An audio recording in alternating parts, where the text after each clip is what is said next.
discoveries, word by word, line by line. Dipscorling, it's our time. Let's make discoveries, word by word, line by line.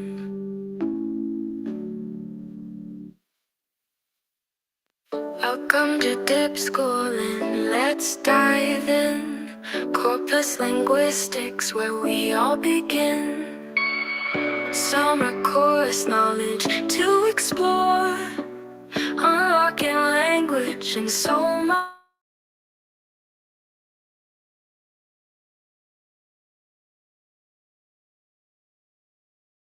From there to insights, join the ride. In a world of words, let's take a stride.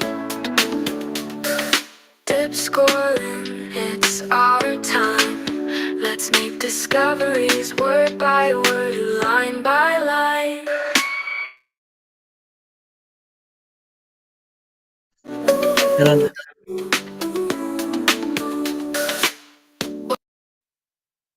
Okay. Hello, Niall. You hear me all right? Sorry, I was muted. Yes, I can hear you fine. Yeah. Yeah. Maybe try sharing your screen. No problem.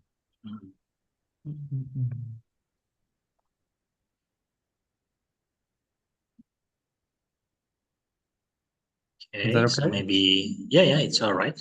So maybe move 1 or 2 slides. Yeah, it's all right. Okay. Super. Cool.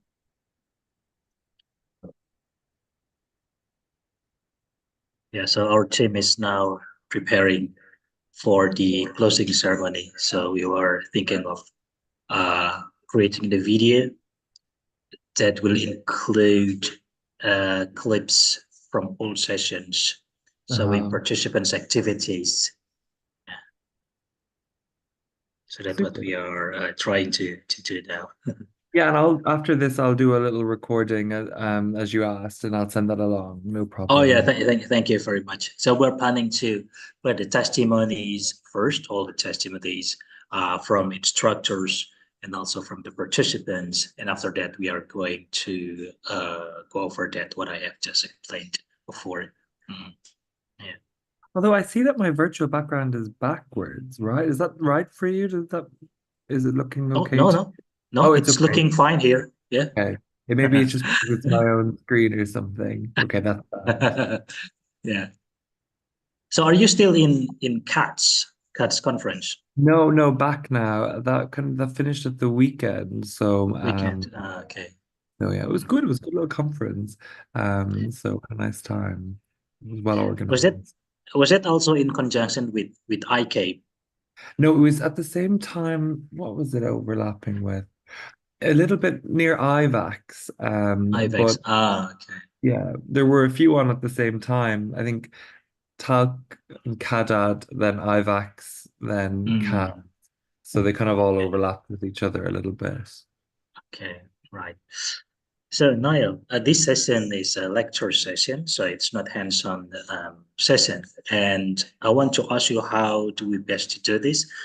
Do you want to manage this by yourself, like all over by yourself, or do you want our host to manage the traffic?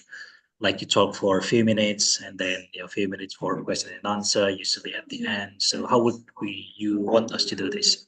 Yeah, I mean, I don't mind. I guess what I was thinking was, so I've got like a little like a talk basically that's a couple of different case studies, and I'm going to try and use it to show how we can use things like concordance analysis and collocation, and the different things that we've looked at during the week to do kind of corpus analysis. Um, and so I reckon then there will be time for questions at the end. So maybe if if the hosts see a question that they want to point out or something like that, they could let me know, maybe in case I miss something. But I can Okay, also keep an eye myself, so maybe we could do it together. right. Okay. What do you think? What do you think would be the best way? No, because this is a lecture session, so I think Hmm. it's that's the best way. But I'm just thinking about the allocation for the lecture and question and answer.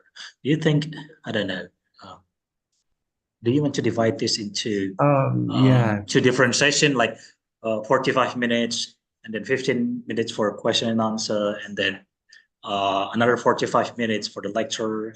So do we have like two rounds, or you want just one round, like maybe 1.5 hour to talk, give a Yeah. lecture, and then 30 minutes to, I don't know, it's up to you. I was thinking maybe the latter because of what I've put together, maybe some of the questions people might have in the first round might be answered in the second half of the Right. lecture Okay. anyway.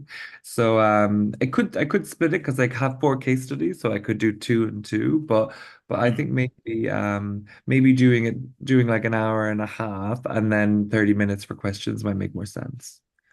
Yeah. Okay. So yeah, 1 hour and a half for the Yeah. lectures, and 30 minutes for the question and answer. Yeah. Super. Yeah. Right. So our host will help you to look at questions. Super. Oh, by the way, Niall, so one of the Dipscorling participants contacted me. So he was wondering if there is corpus linguistic experts in Argentina. Do you happen to know one, or maybe more people? Maybe. Argentina. I know maybe I have done an edited collection with some people. I can look back and see if there's some Mhm. people from Argentina in it because there were people from South America. So I could look back and see in this little edited collection and share the names with you. Off the top of Mm. my head, I Yeah, can't yeah. think, I, but I'll take a little look. yeah, yeah. Thank you. I had some colleagues from Argentina, but they are more on the computational linguistics side. Yeah. So the person who sent me an email, she didn't specify what kind of corpus linguistics project. But if Right. it is corpus linguistics in general, maybe if there is a pure corpus linguist, it would be a good idea. Yeah. Okay. Yeah. I'll write Mhm. it down so I don't forget. I often get like notifications from a corpus linguist, Tony Berber Yeah. Sardina. In Brazil. Oh, oh, Brazil. Oh, so that's not Argentina. Yeah. Mhm. Yeah. Yeah. Okay. Yeah, I'll do a little digging. I'll do a little Yeah, yeah, digging. it's okay. Yeah, it's okay. It's no pressure.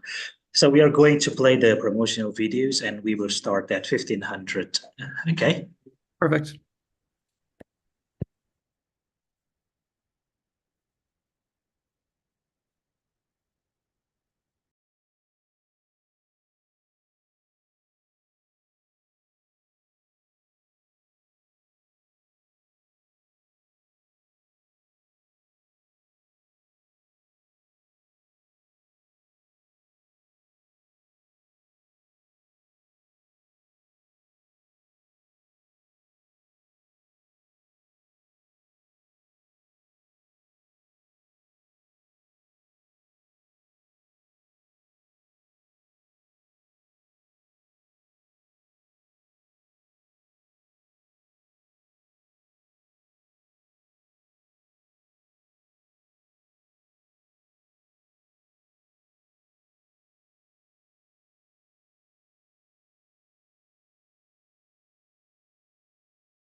You join us for this exciting and enriching event.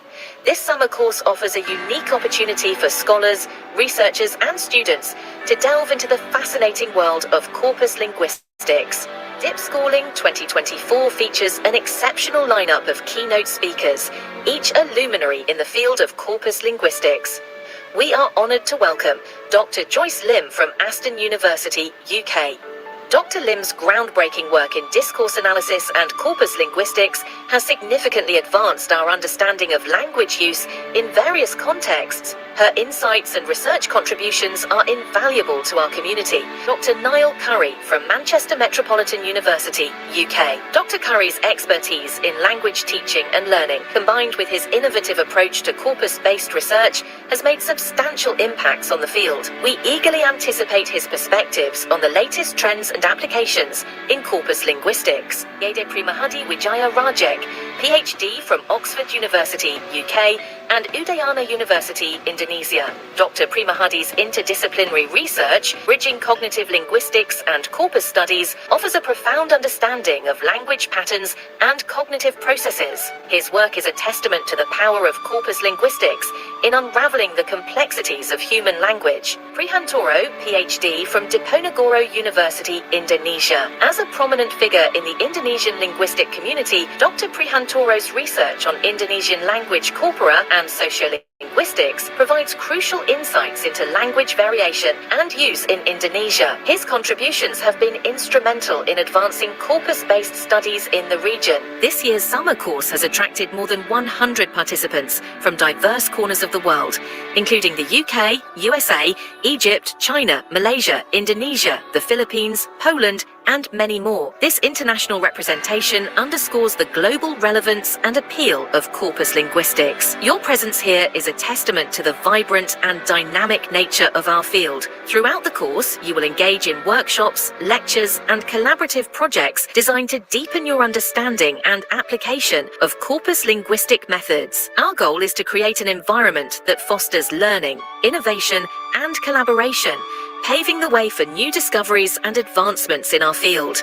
We are confident that Dipscorling 2024 will be a memorable and transformative experience for all participants. We encourage you to take full advantage of the opportunities presented, network with fellow participants and speakers, and immerse yourself in the stimulating academic atmosphere. Once again, welcome to Dipscorling 2024. Let us embark on this journey of exploration and discovery together. Ladies and gentlemen, distinguished guests, esteemed colleagues, and participants from around the globe, good morning and welcome to the Diponegoro Summer Course on Corpus Linguistics, Dipscorling 2024. We are thrilled to have you join us for this exciting and enriching event. This summer course offers a unique opportunity for scholars, researchers, and students to delve into the fascinating world of corpus linguistics. Dipscorling 2024 features an exceptional lineup of keynote speakers, each a luminary in the field of corpus linguistics. We are honored to welcome Dr. Joyce Lim from Aston University, UK.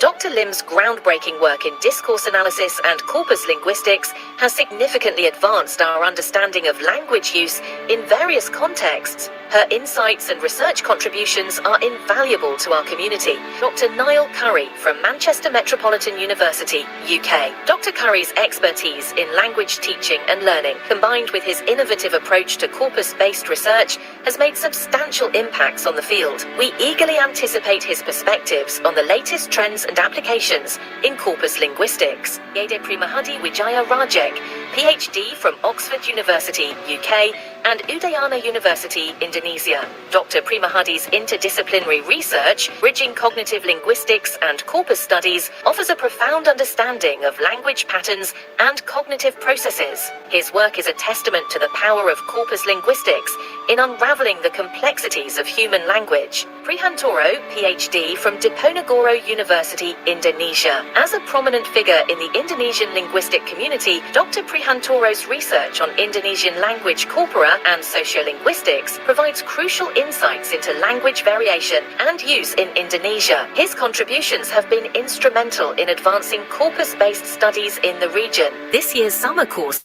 has attracted more than 100 participants from diverse corners of the world, including the UK, USA, Egypt, China, Malaysia, Indonesia, the Philippines, Poland, and many more. This international representation underscores the global relevance and appeal of corpus linguistics. Your presence here is a testament to the vibrant and dynamic nature of our field. Throughout the course, you will engage in workshops, lectures, and collaborative projects designed to deepen your understanding and application of corpus linguistic methods. Our goal is to create an environment that fosters learning, innovation, and collaboration, paving the way for new discoveries and advancements in our field. We are confident that Dipscorling 2024 will be a memorable and transformative experience for all participants. We encourage you to take full advantage of the opportunities presented, network with fellow participants and speakers, and immerse yourself in the stimulating academic atmosphere. Once again, welcome to Dipscorling 2024. Let us embark on this journey of exploration and discovery together. Ladies and gentlemen, distinguished guests, esteemed colleagues, and participants from around the globe, good morning and welcome to the Diponegoro Summer Course on Corpus Linguistics, Dipscorling 2024. We are thrilled to have you join us for this exciting and enriching event. This summer course offers a unique opportunity for scholars, researchers, and students to delve into the fascinating world of corpus linguistics. Dipscorling 2024 features an exceptional lineup of keynote speakers, each a luminary in the field of corpus linguistics. We are honoured to welcome Dr. Joyce Lim from Aston University, UK. Dr. Lim's groundbreaking work in discourse analysis and corpus linguistics has significantly advanced our understanding of language use in various contexts. Her insights and research contributions are invaluable to our community. Dr. Niall Curry from Manchester Metropolitan University, UK. Dr. Curry's expertise in language teaching and learning, combined with his innovative approach to corpus-based research, has made substantial impacts on the field. We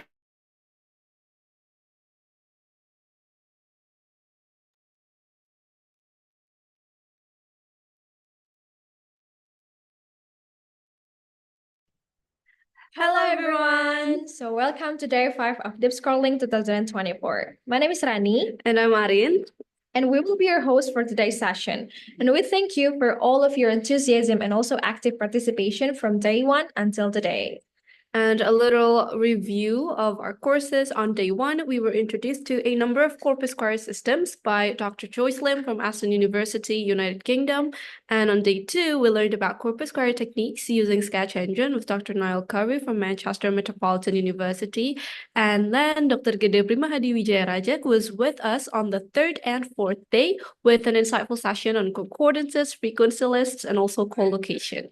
And today we will have another engaging session because we will listen to the Diponegoro special lecture from Dr. Niall Curry again from Manchester Metropolitan University, United Kingdom.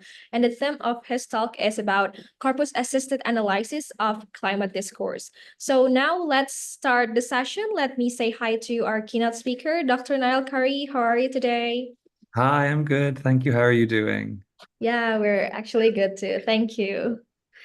Yes, thank you very much, Dr. Curry. Before we hand over the session to you, allow me to read your CV for a little bit. Dr. Niall Curry is a senior lecturer in applied linguistics at Manchester Metropolitan University with a PhD in linguistics from the University of Limerick. He is a versatile scholar whose research spans diverse areas of applied linguistics. Dr. Curry's expertise includes corpus linguistics, contrastive linguistics, discourse analysis, English medium instruction, and language pedagogy.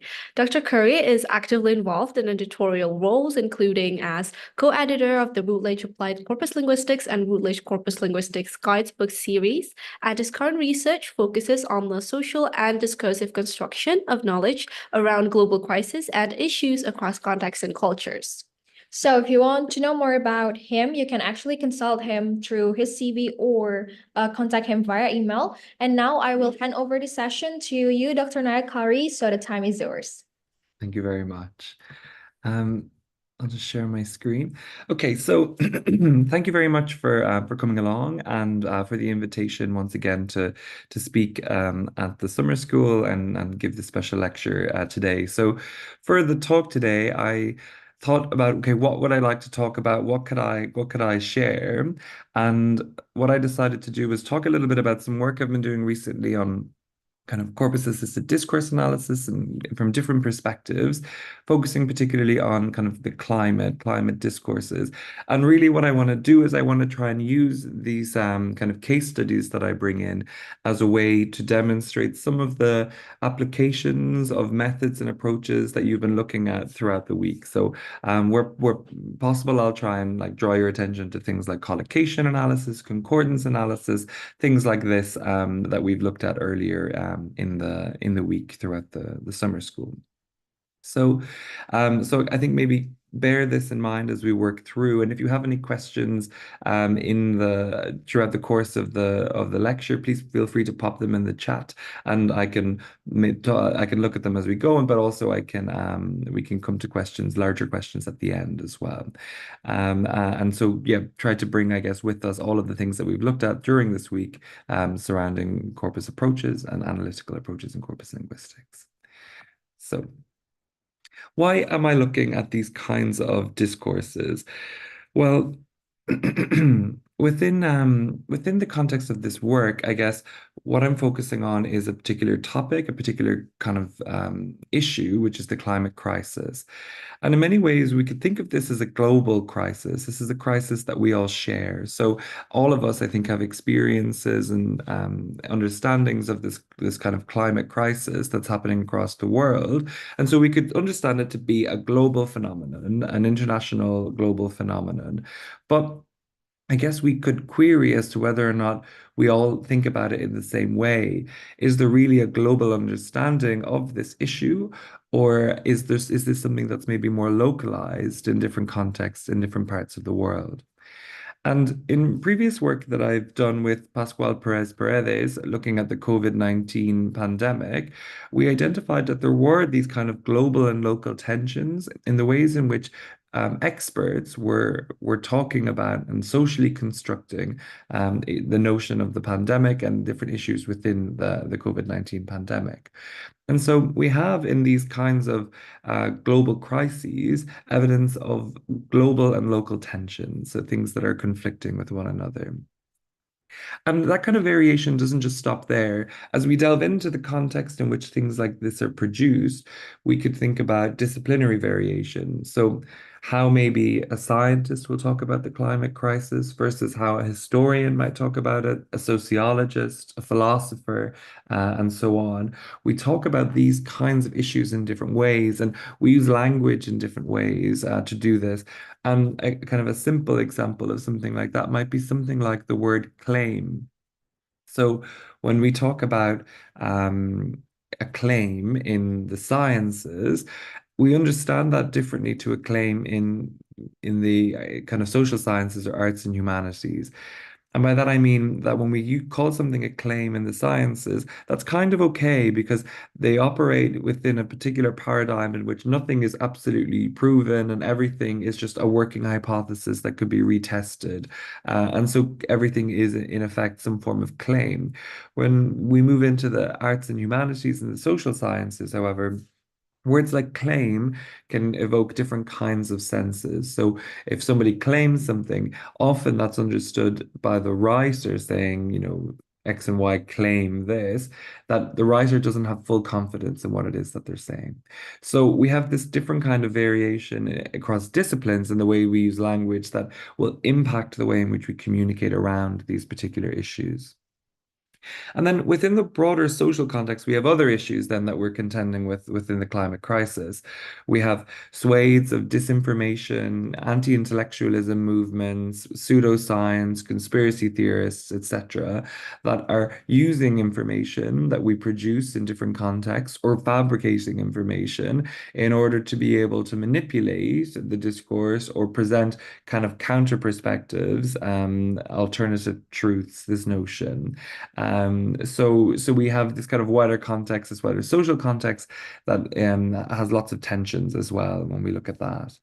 And the climate crisis, I guess, is something that's quite topical, understandably, and we see that in kind of the research and discourse studies and in linguistics, in the area of applied linguistics and linguistics, we can see that different kinds of contexts kind of gain prominence in studies around climate challenges. So we see focus on things like social media, on newspapers, on corporate discourses, trying to understand how in these contexts, different kind of issues related to the climate crisis are constructed. But we don't necessarily see so much of a focus on things like expert discourses in the climate crisis. So, how are experts constructing this? What role do experts play in the way in which the social understanding of the climate crisis is so varied? And so the goal of this project that I'm presenting today in the form of a number of case studies is to critically interrogate the representation and the recontextualization of knowledge of the climate crisis in order to develop a comprehensive and culturally inclusive understanding of climate crisis knowledge. So, what does that mean? Well, what we want to do is we want to try and understand better how the climate crisis is being represented and socially constructed through language in texts, and also how knowledge is recontextualized.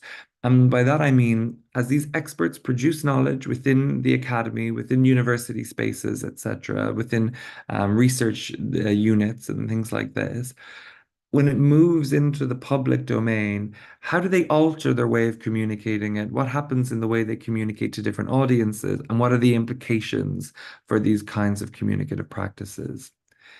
So you might be thinking, why? Why do we care about this? Academic discourse is boring, right? It's a real dry kind of text. It's not so interesting. It's just a way of sharing facts. Well, if this is your view, I would politely disagree. And I would say that it is important, of course, that we hold these kind of powerful media institutions to account, or these corporate organizations to account, for the proliferation of myths and disinformation surrounding the crisis, and that we interrogate the way in which this knowledge is being shared across the world. But it's also imperative that we interrogate trusted knowledge makers and how these people, us as academics, how we discursively construct knowledge, how we recontextualize knowledge, and how we reproduce what could be potentially harmful logical perspectives within our work.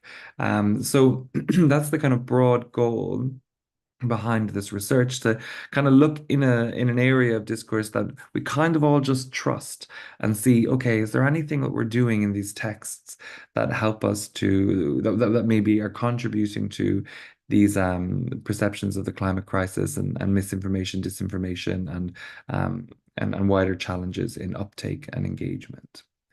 So with this in mind, my goal then was to think about expert discourses. So where could we get some expert discourses? And particularly, I was interested in being able to think about expert discourses that the public actually engage with. So one port of call could be something like research articles. So we could look at research articles on the climate crisis. But if we do that, then I guess we're looking at texts produced by academics for academics. And it's quite a small little community in this space that we're kind of analyzing. So what I wanted to do was look for something broader. How could I find expert discourses that the public engage with?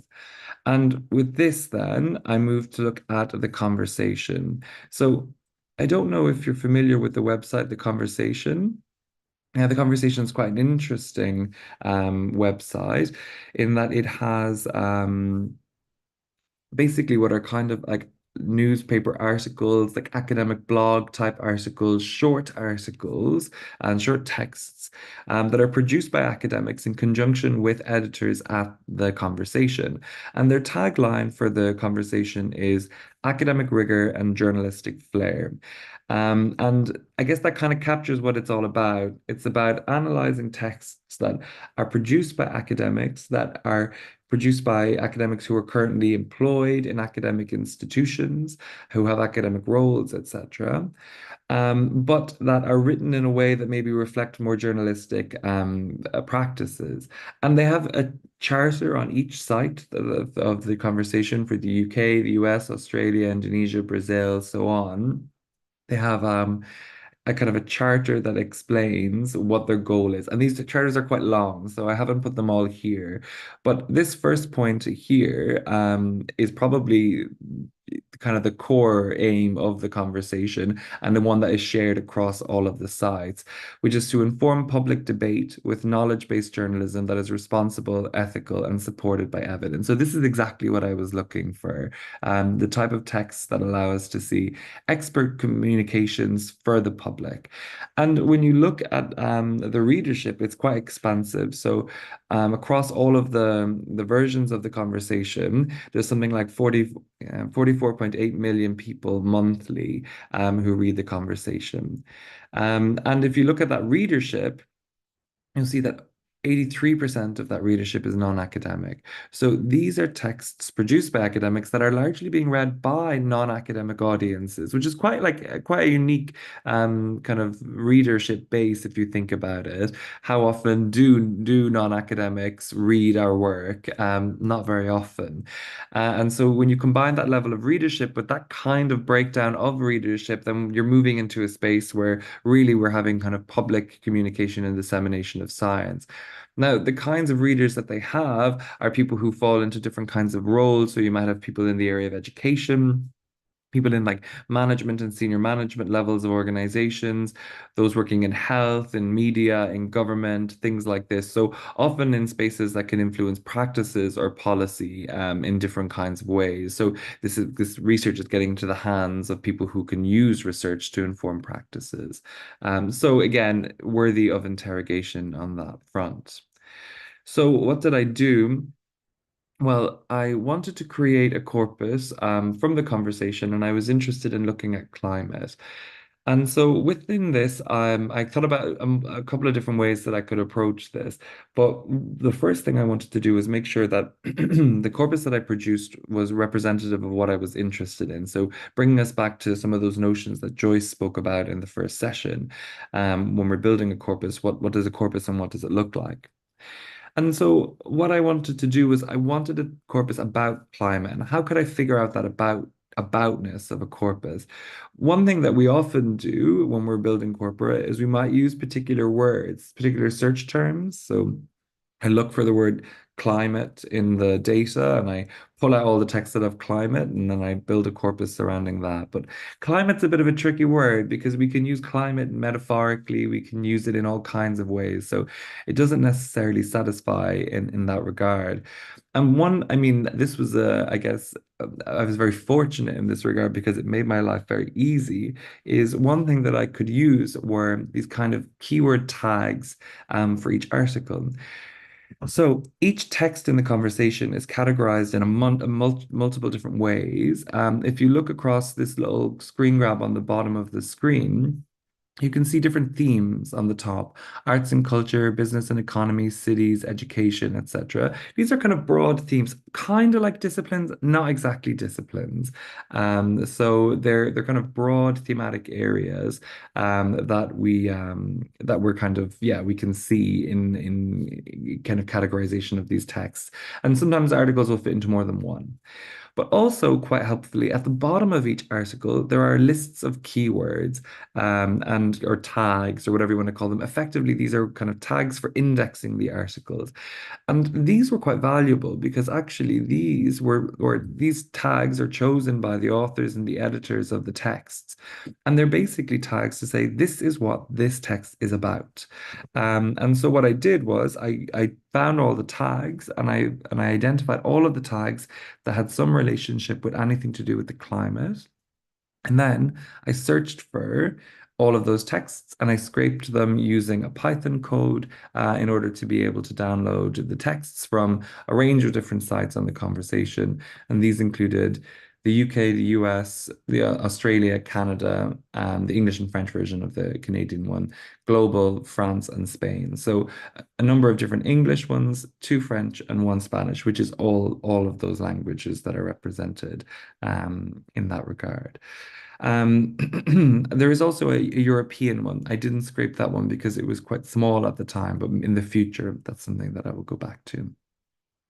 And then what that gave me was a corpus of climate themed texts that were designated as being climate themed by the people who wrote and edited the text. So I thought they are better at making the decision as to what their text is about than me.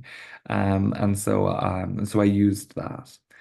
And so when I did that, I found corpora of different kind of sizes, natures, etc., across the data. And so within this, what do we have? We have the climate conversation English. So we see this is kind of over 6 million words, over 6,000 texts. It cuts across different regions, different years. So there's 14 years represented in the data, over 6,000 authors, nearly 700 different institutions represented. And the themes, remember those things that cut across the top of the page here. Um, there were 32 themes in total for this. And then number of topics. These are the keywords at the end. I call them topics because we use the word keyword in corpus linguistics all the time, so I thought that would be confusing. So these kind of topic tags that came at the end of the text, over 8,000 different topics tagged there. So we get a lot of different kind of metadata, and we have more metadata than this. You can have things like date and different things like that too. Then with the French, we see that it's much smaller, so just over 1 million words. And then the number of texts, about 1,200. The number of regions, just two, Canada and France. A 10-year span, 1,300 or so authors, 360 places, 21 themes, and about 2,000 topic tags. And then for the Spanish data, again, smaller again. And this is, I mean, partly because you can see through the year spread that they've not been going for as long. Also, it gives you an indication of whether or not these topics are as relevant or as discussed in these different spaces as well. Now, with all of that in mind, you might be thinking, goodness, these corpora are very different. How comparable are they? It's a good question and not an easy question to answer. And I'm going to return to that a little bit later. But to give you, I guess, a somewhat satisfying response for now, what we could say is that this is everything that's in this database. And this is everything that is tagged with these tags related to climate in the database. So it's totally exhaustive up until 2024. So in that regard, we could see it as comparable based on the space from which it comes. And it's very typical for there to be more texts produced in languages other than English, or in English versus languages other than English. What becomes really important is normalization. So when we normalize our frequencies for comparisons, so that way we can say, yes, these are reasonable comparisons or otherwise. So what did I do with this? So for today's lecture then, what I'm doing is I'm going to draw your attention to four different case studies, and kind of work through these different case studies and how we use this kind of data in order to identify different kinds of discourses in the data itself. So maybe taking multiple different perspectives, different kind of corpus analytical techniques, and using that maybe as a way to try and show you how we can use these as a beginning, a way into a text, and then expand from there with different approaches. I just see a question from Maria. Hi, Maria, in the chat. How did you draw out the themes and topics? I hope that I've answered that now, but if not, I'll just say that these actually weren't my decision. These were the tags, the indexing kind of structures that the website had itself. So they called it arts and humanities. I called it arts and humanities. They call it arts and culture. I called it arts and culture. So I used their own structures to be able to do that. And one thing I guess you could do then is you could then bring some of those together and make your own substructures as well. But for now, I've been using their own structures as a way of organizing the data. In that regard. And I'll talk a little bit more about the themes and topics in some of the case studies because I think that they're important to reflect on in terms of what they mean and what you can use them to account for. So yes. So with this in mind, then I'll move into my kind of case studies, focusing first on maybe moving from what is probably more constrained analysis to something that's maybe a bit more open. That's the way I've tried to organize this. The first one then focusing on a paper that's coming out later this year in the Nordic Journal of English Studies, and questioning the climate crisis, a contrastive analysis of parascientific discourse, which was a focus on meta-discourse and discourse analysis. One thing I wanted to kind of talk about before I move into this first case study is I wanted to talk about the type of data that I'm using. So in some of these studies, I'm doing contrastive analysis, and in some of these studies, I'm not doing contrastive analysis. So I either use all three corpora or I just use the English corpus. And in this first study, I'm going to be using the three corpora as a point of comparison.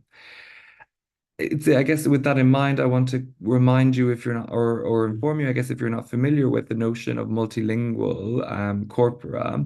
And in this case, we can have multiple types of corpora. We can have parallel corpora and we can have comparable corpora. Parallel corpora, simply put, are corpora that are based on translations and their source texts. So we can have a corpus of the texts that were the original and then translations of them in different languages, etc. These kind of texts are useful for being able to analyze translation practices, things like translator ease, and reflect on the kind of decision-making processes in translation. The other kind of multilingual corpora, and that's what I've used here, is a comparable corpus. So a comparable corpus is a corpus that's designed using the same sampling frames. So in this case, I decided to kind of pull down all of the texts from a particular source with particular tags in order to be able to find expert users discussing this particular topic over time. And then I've tagged it for all this data so that way when I'm comparing, I can make sure I'm comparing like with like.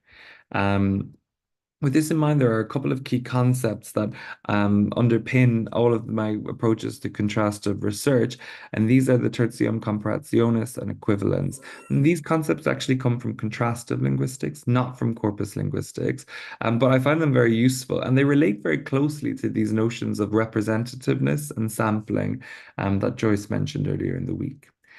And very simply put, tertium comparationis is some kind of comparable common ground between texts. So in my first study, for example, I'm looking at questions, and I decided that questions occurred, these are something I know that occur in each language. So they're my comparable common ground, and then I'm going to compare them. And how I compare them is I test them with equivalences. So how frequent are they? What function do they perform? How are they used in different contexts, etc. And we can have different types of equivalences for that. And different types of corpora lend themselves to degrees of ease with the development of these concepts. So parallel corpora, it's very easy to find a comparable common ground because they are direct translations of their source texts. Comparable corpora, not always so easy. So we need to be very mindful that everything we do when we compare things is based on reasonable comparisons. Because if you compare two different things and you find out that they're different, that's not really that interesting. What you need to do is limit the variability. And then when you limit that variability, the conclusions you draw on difference are more meaningful. And that's an important thing in corpus linguistics, regardless of whether we use multilingual corpora or we're just using a reference corpus or another corpus to compare with. We need to make sure that they're reasonably comparable so that the differences that we identify are meaningful differences. And that's a real core tenet of corpus linguistics approaches. And I'll talk more about that as we move through. Now, within contrastive studies, there are always caveats. And so with this first study, there are different things that we should think about. For example, can we compare English with other languages effectively? In a 2004 paper, Swales wrote about this notion of English being entirely incomparable to any other language owing to its global role in the world. So if we decide to compare these texts, what is that meaningful? Is that reasonable? How do we manage the notion that these actually perform very different functions on a global scale? We also have different kind of cultural ways in which texts are produced, and that's something I'll pick up on during some of these case studies. And we could talk about things like reader and writer responsible languages. So, do we focus more on the reader and helping them through the text? Do we focus more on the writer and leave the reader to navigate the text by themselves? Likewise, we've got content and formal oriented cultures. Are we more concerned with process or product? Are we more concerned with the kind of linearity or non-linear texts? And this is cultural, also potentially disciplinary. How many languages should we compare? So if we compare two, it creates a bit of a binary comparison. When we bring in more languages to the mix, then actually what we might get is something that's more of a spectrum. And we find then that things aren't so neat and tidy when we bring more into the mix. So it's a good idea to have more languages than fewer. How do we compare them? So if I compare questions in each language, as I'll do now, what that tells me is how questions work. But maybe there's something else in French or Spanish that performs the function of questions in these texts that isn't a question. And that we would need some kind of divergent analysis where we look at the function of questions and we look in other texts to see what performs those same functions.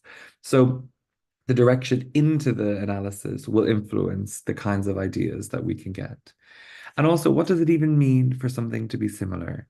Are we looking for things that are exactly the same? Is that even possible?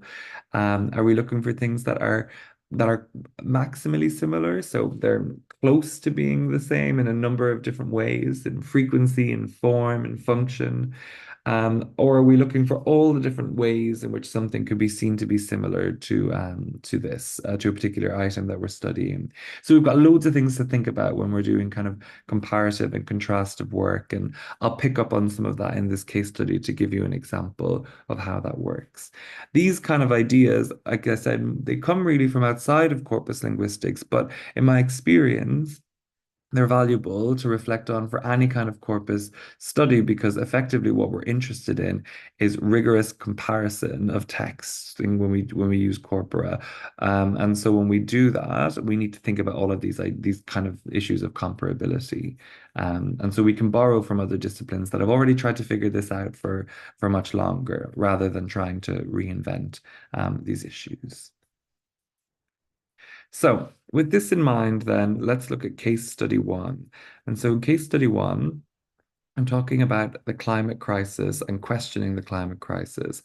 And for this particular study, I focused only on direct questions as opposed to direct and indirect questions. And if you're interested in indirect questions, I have published a paper on those before, and I can share information with you about that. But in this case, I was more interested in direct questions as the first kind of port of call.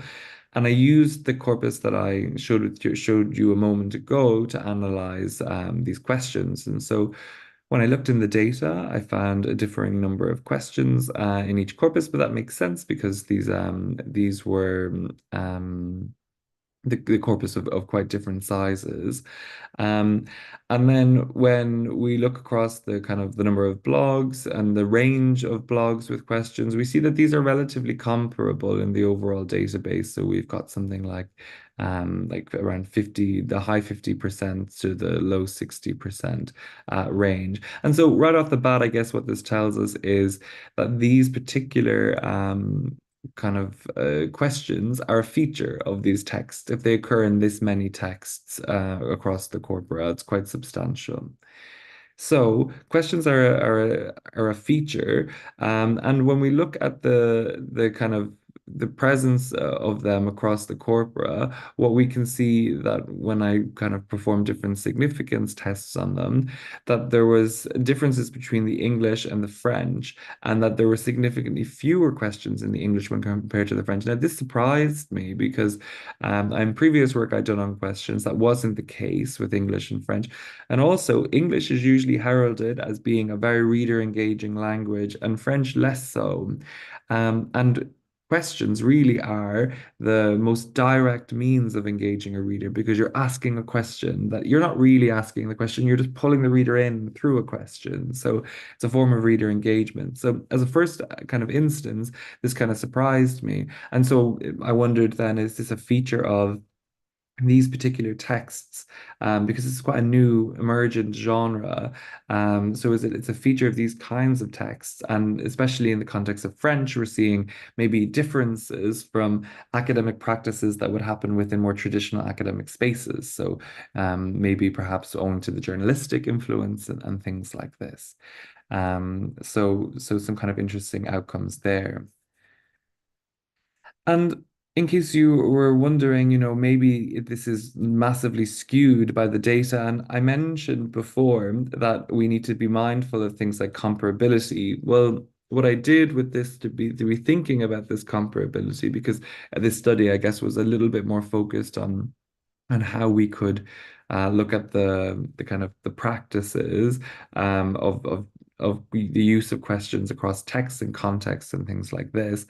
I wanted to see whether or not it would be skewed for any of the metadata that I had. So I had data like the text itself, the author, the affiliation, the date, the year, the region, the theme, and the topic. And within this, I was interested, for example, if if any one particular text had lots of questions, if there were any authors that, because there are repeat authors in the conversation. So are there any authors that are using them a lot that are skewing the data, or even affiliations? I thought maybe perhaps there might be institutions that are training people to write for the conversation. And one of the things they might do is they might say use questions. So are there any kind of institutional variations?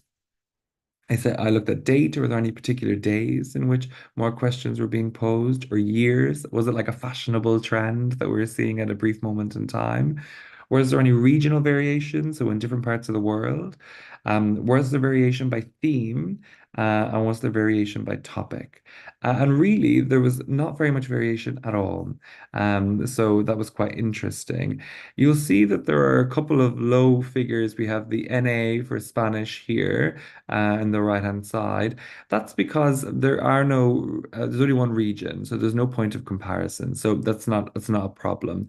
And in the French data, you can see that the region scores are also showing a bit of variation. That might seem meaningful. It's not meaningful, because really all that is saying is that there's more in the French than there is in the Canadian, the French Canadian, but there's also a lot more data from France than there is from Canada. So in that regard, the data isn't like there isn't enough data to have a meaningful comparison like that. So this is totally what I expected from that. But otherwise, the variation is very limited, and so that is I think quite positive, because it tells us that these questions are not being skewed by any particular text or variable. So whatever findings we have are reasonable in terms of their comparison.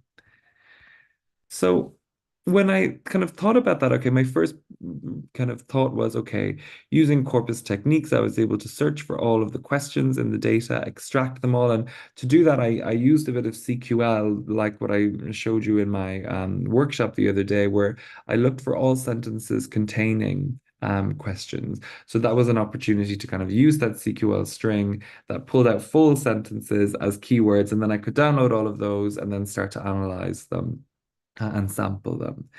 And when I did that, when I initially found out, okay, yes, questions are a common feature, there's some significant difference between English and French, but actually, let's not be distracted by that significant difference. The main story is they're a feature in all of them. So now we want to know is, okay, what are they doing? What's happening with these questions? And so what I wanted to do in this regard was I wanted to be able to see, was there any kind of thematic variation in the way in which questions were being posed? Now, we know that in academic contexts, discipline is really important. And we can see, for example, that in different disciplines, and Ken Highland has done extensive work on this, if you look across different disciplines, we see different use of these kinds of engagement features. So, for example, in recent years, there was actually an increase in its used in kind of hard sciences around biology and things like that. So I was interested to see, okay, is there any variation that could come down to kind of theme, because I was also interested in what we were questioning. So how are we questioning things? What are we questioning, and what does that tell us about our understanding of the climate crisis? Remembering that these are all experts in the field. And so I decided to look at the themes. And this was a bit tricky. I wanted to look at discipline, but I don't know if you can look at discipline in these texts, and that's something I'm still thinking about. In previous work I'd done on these texts with Pascual Perez Paredes, we categorized discipline quite broadly because it's very hard actually when you read these texts to put them into some disciplinary area. So we talked about things being hard science, soft science, or interdisciplinary if they seem to mix the two. But the more I look at this data, the more I think, well, if we think about the concept of discipline, discipline is this notion of discipline is a social construct, and that we construct disciplinary areas as forms of community, academic communities. And these are defined by a number of different characteristics. And we can think about Swales' work on discourse community, when we think about Batia's work on disciplinary genres. Um, Generally, we cohere around shared use of language, shared modes of communication, and that the idea that we kind of construct a community together through this and kind of build knowledge together through this. But if we remember these data, what we are actually looking at is these are texts produced by experts who have a disciplinary background, but for non-academics. So if we're communicating to people outside of our discipline, then I don't know if these can be considered disciplinary texts. I think that's something that we still need to kind of address and figure out. But in the meantime, what I decided to do was use theme as a proxy. Now, theme isn't perfect as a proxy because not all of the themes are disciplinary areas, and some of them are broad and some of them are narrow. So you might have a theme like science, big, and you might have a theme like education, which is a bit smaller, and you might have a theme like religion and ethics, which is smaller still. So these aren't quite disciplinary areas, but for now, they're as close as we can get to some kind of disciplinary area in the data. And what I wanted to know was, are there any particular thematic categories that exhibit significantly frequent use of questions in these data? And I did find significant differences. So I performed kind of pairwise analyses comparing each thematic area, the frequency of questions in each thematic area against all of the other thematic areas. And it emerged that in English, science and technology was the most frequent use of questions. In French, science was the most frequent use, science. And in Spanish, política y sociedad, so politics and society. So already we kind of get an interesting difference there. English and French are kind of similar. We have science and technology and science. They're not exactly the same because I guess one presupposes more prominence of technology than the other. But then in the Spanish context, we're getting something very different. That we're getting politics and society emerging as the main topic that features questions. And so, with this in mind, then what are we thinking? Well, what we're thinking is that this gives us some cultural insight into the kinds of things that experts are raising questions about in their data. And so we have a few examples here on the right of different kind of questions being posed in these data. So what if a landslide into a reservoir creates a wave that overtops a dam? In the French, where do such discrepancies between public perception and the opinion of the scientific community come from? And then the Spanish, can mere reflection push us to act, or is something more necessary? So we can see here with the English example, there's a focus on these kinds of future problems that are being faced, and the kind of hypothetical futures that need to be addressed.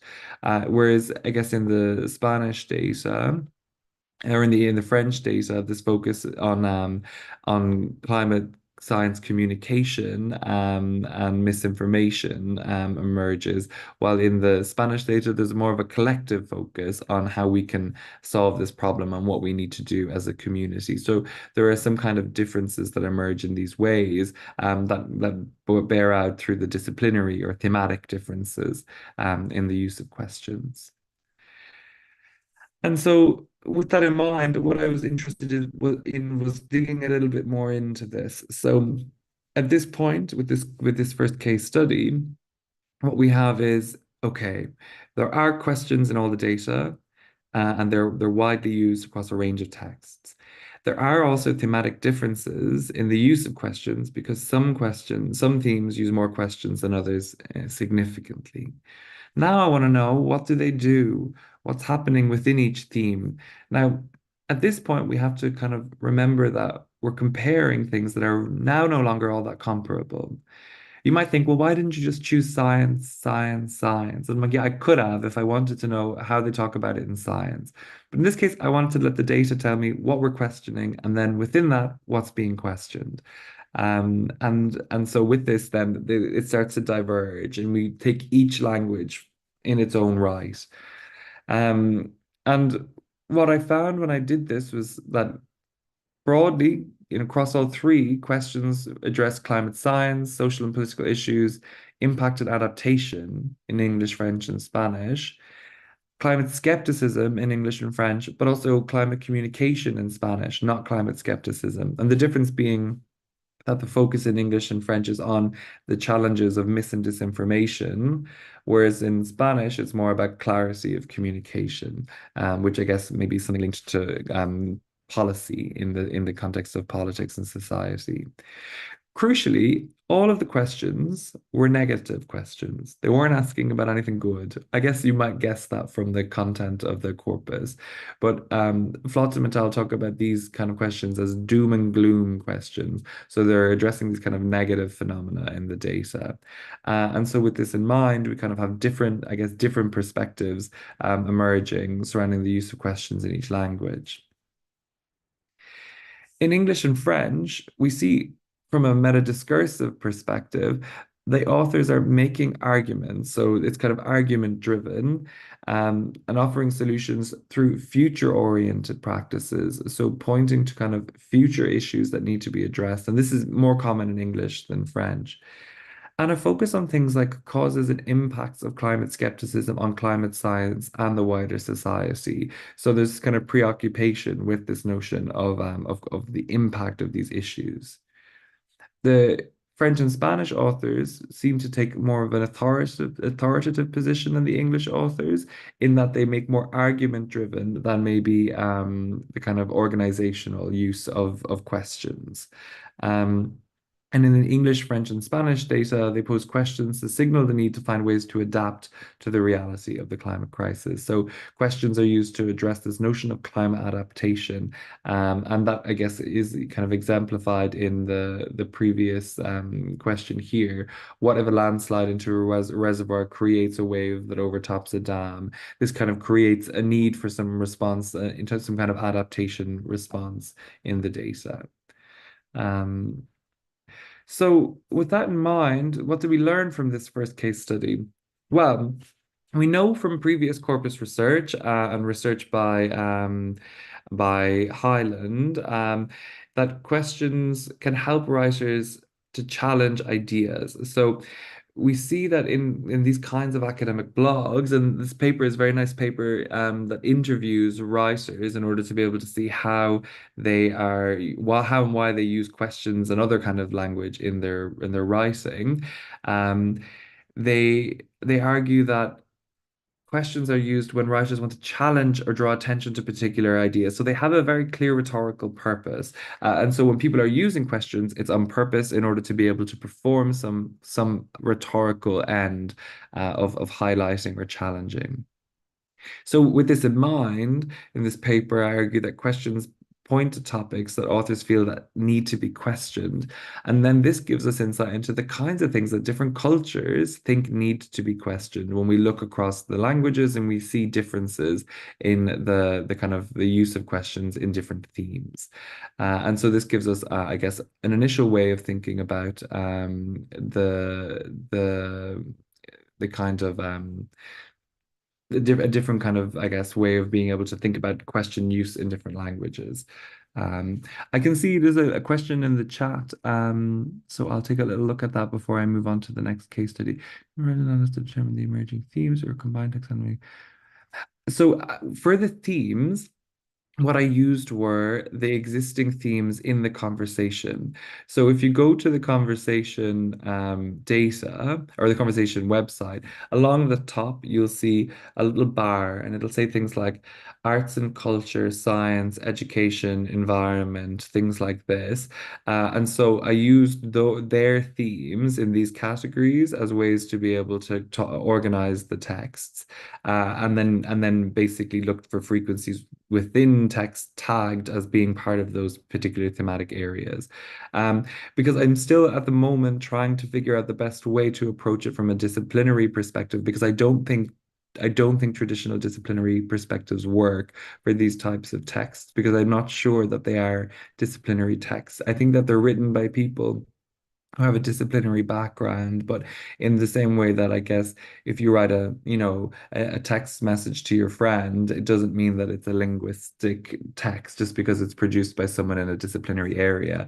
And these particular texts are not written for disciplinary readers. They're written for people beyond and outside academia, or at least beyond your own discipline. So I decided to stick with their own particular thematic areas to see what kind of areas, broadly conceived, they identify questions in. And so I think with that, that's something that we have to be mindful of the labels that are in there. I hope that answers your question. Okay, so this was the first kind of case study I wanted to share that I think digs into maybe more descriptive and top-down approaches using kind of meta discourse features and looking for a particular kind of form. So, kind of broadening that out in some way, in the second case study, what I decided to do, and this is working with a colleague, Lorenzo Zanini in Naples, was to make a smaller corpus out of the data and then use that to analyze the use of particular language related to adaptation. So focusing on the Australian context, and again using these kind of topic tags to look for tags that were related to adaptation. And what we did was we looked for initially a keyword analysis. So we produced a keyword analysis comparing the Australian adaptation subcorpus, which you can see on the right here in terms of its size and breadth, and we compared that against everything else in the English corpus. So this is called the kind of remainder approach, and Anna Marchi in Bologna has written nice work about this notion of the remainder approach, which basically means we're using the rest of the corpus as our reference corpus. And actually, across these data, that's what I found most helpful, because it helped bring out the things that were very specific about my subcorpus that I'd created. And so within that, what we decided we wanted to do was we wanted to look at adaptation, but particularly we wanted to look at it as a process. So we took a systemic functional grammar approach, a systemic functional linguistics approach, thinking about transitivity. And so our first port of call was to look for verbs, because we wanted to see, okay, what verbs are key in the data. So these will be kind of highly frequent, the kind of dominant language in the data. And then what are they doing? What are they doing in the data in terms of transitivity processes? So drawing on this keyword analysis, then we adopted a couple of different thresholds to try and limit. So when you produce keywords, you can get a lot of data, and we wanted to try and get what were the most statistically significant key verbs. And so we used cutoffs to have above average percent diffs, above average range, and so on, and then reduced our scope to these verbs here on the left: adapting, adapt, planning, prepare, and cope.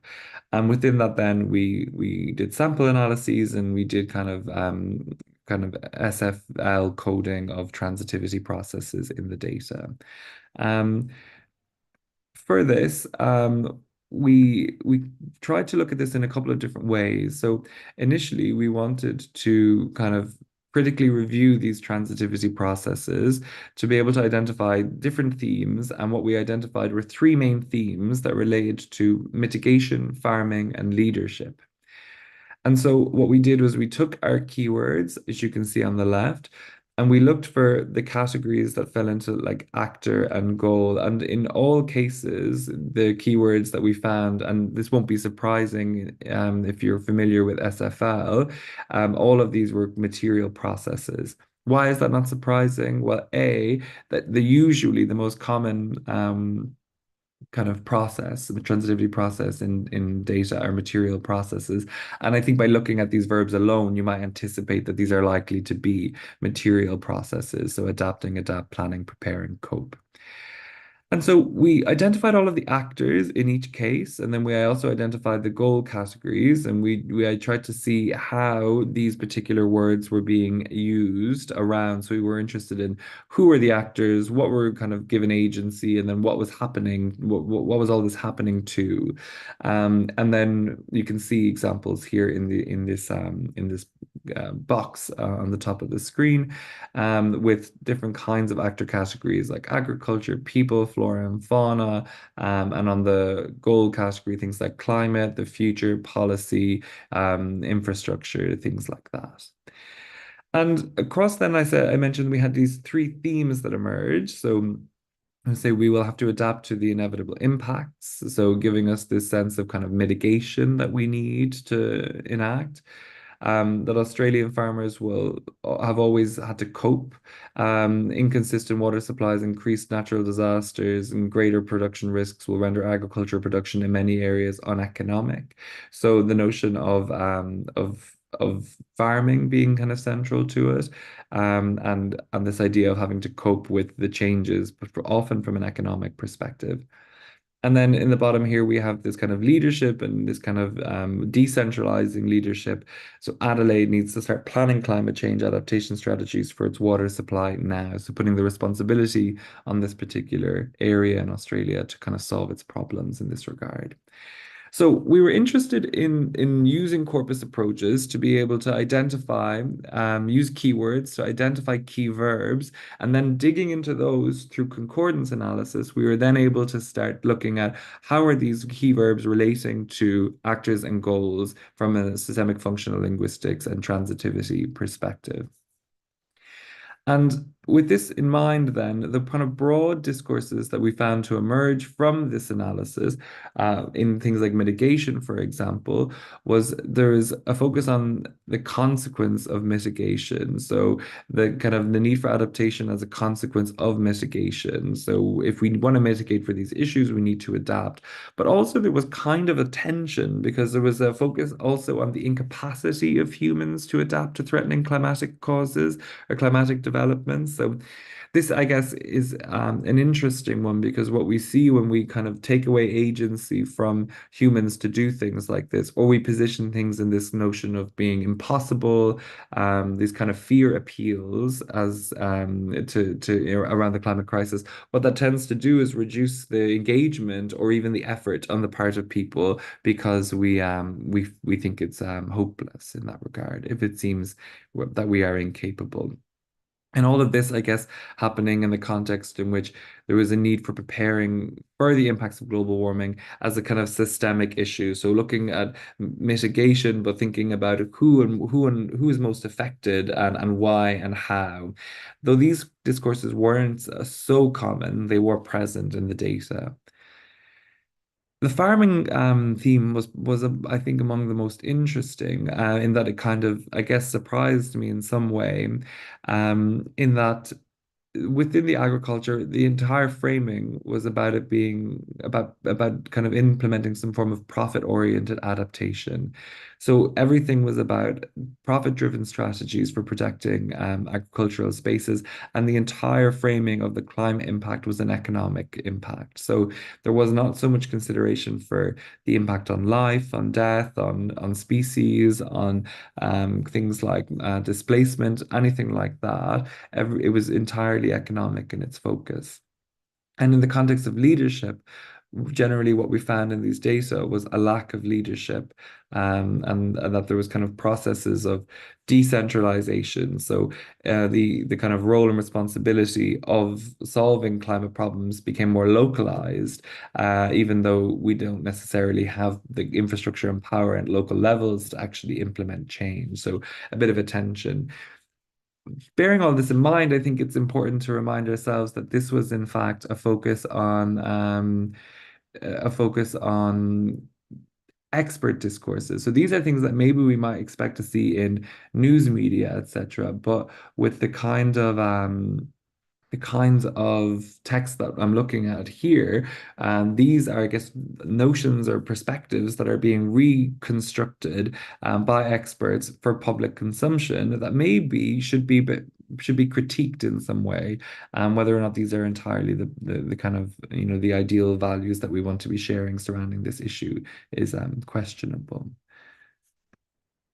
So with this in mind, then, what we see is within these kinds of expert discourses, there's evidence of epistemological and ontological positioning. So we have these kind of cultural frames, these disciplinary frames, and these kinds of researcher positionality that frames the construction of the climate crisis and climate adaptation knowledge through this kind of Australian context. And so we can see it localized in that way. But there's also kind of a universalizing narrative of the people as people needing to adapt. And this kind of disregards differential exposure to climate risks along the lines of race, class, and gender. So what we see is quite a simplified representation of the role of people, when in fact we know that these issues of the issue of climate risks and the climate crisis affect different groups of people differently, and affect certain groups who are more disadvantaged in different kinds of ways more. So, in a way, what we can see within these discourses is that these expert discourses appear to reconstruct disparities in the representation of the climate crisis, favoring economic and lucrative agents and their financial impacts. And so, with this in mind, I think what we need to think about is the role of texts like this. And this is something that I guess this kind of corpus linguistic and discourse analytic work can bring out of a text that initially we might just trust. So how do we kind of look at these texts? Are they value free? Are they objective science? Does that really exist? And following Orlov et al., we might argue that at best, this notion of these kind of objective texts is misguided, while elsewhere maybe even stronger is erroneous. So something for us to kind of reflect on there.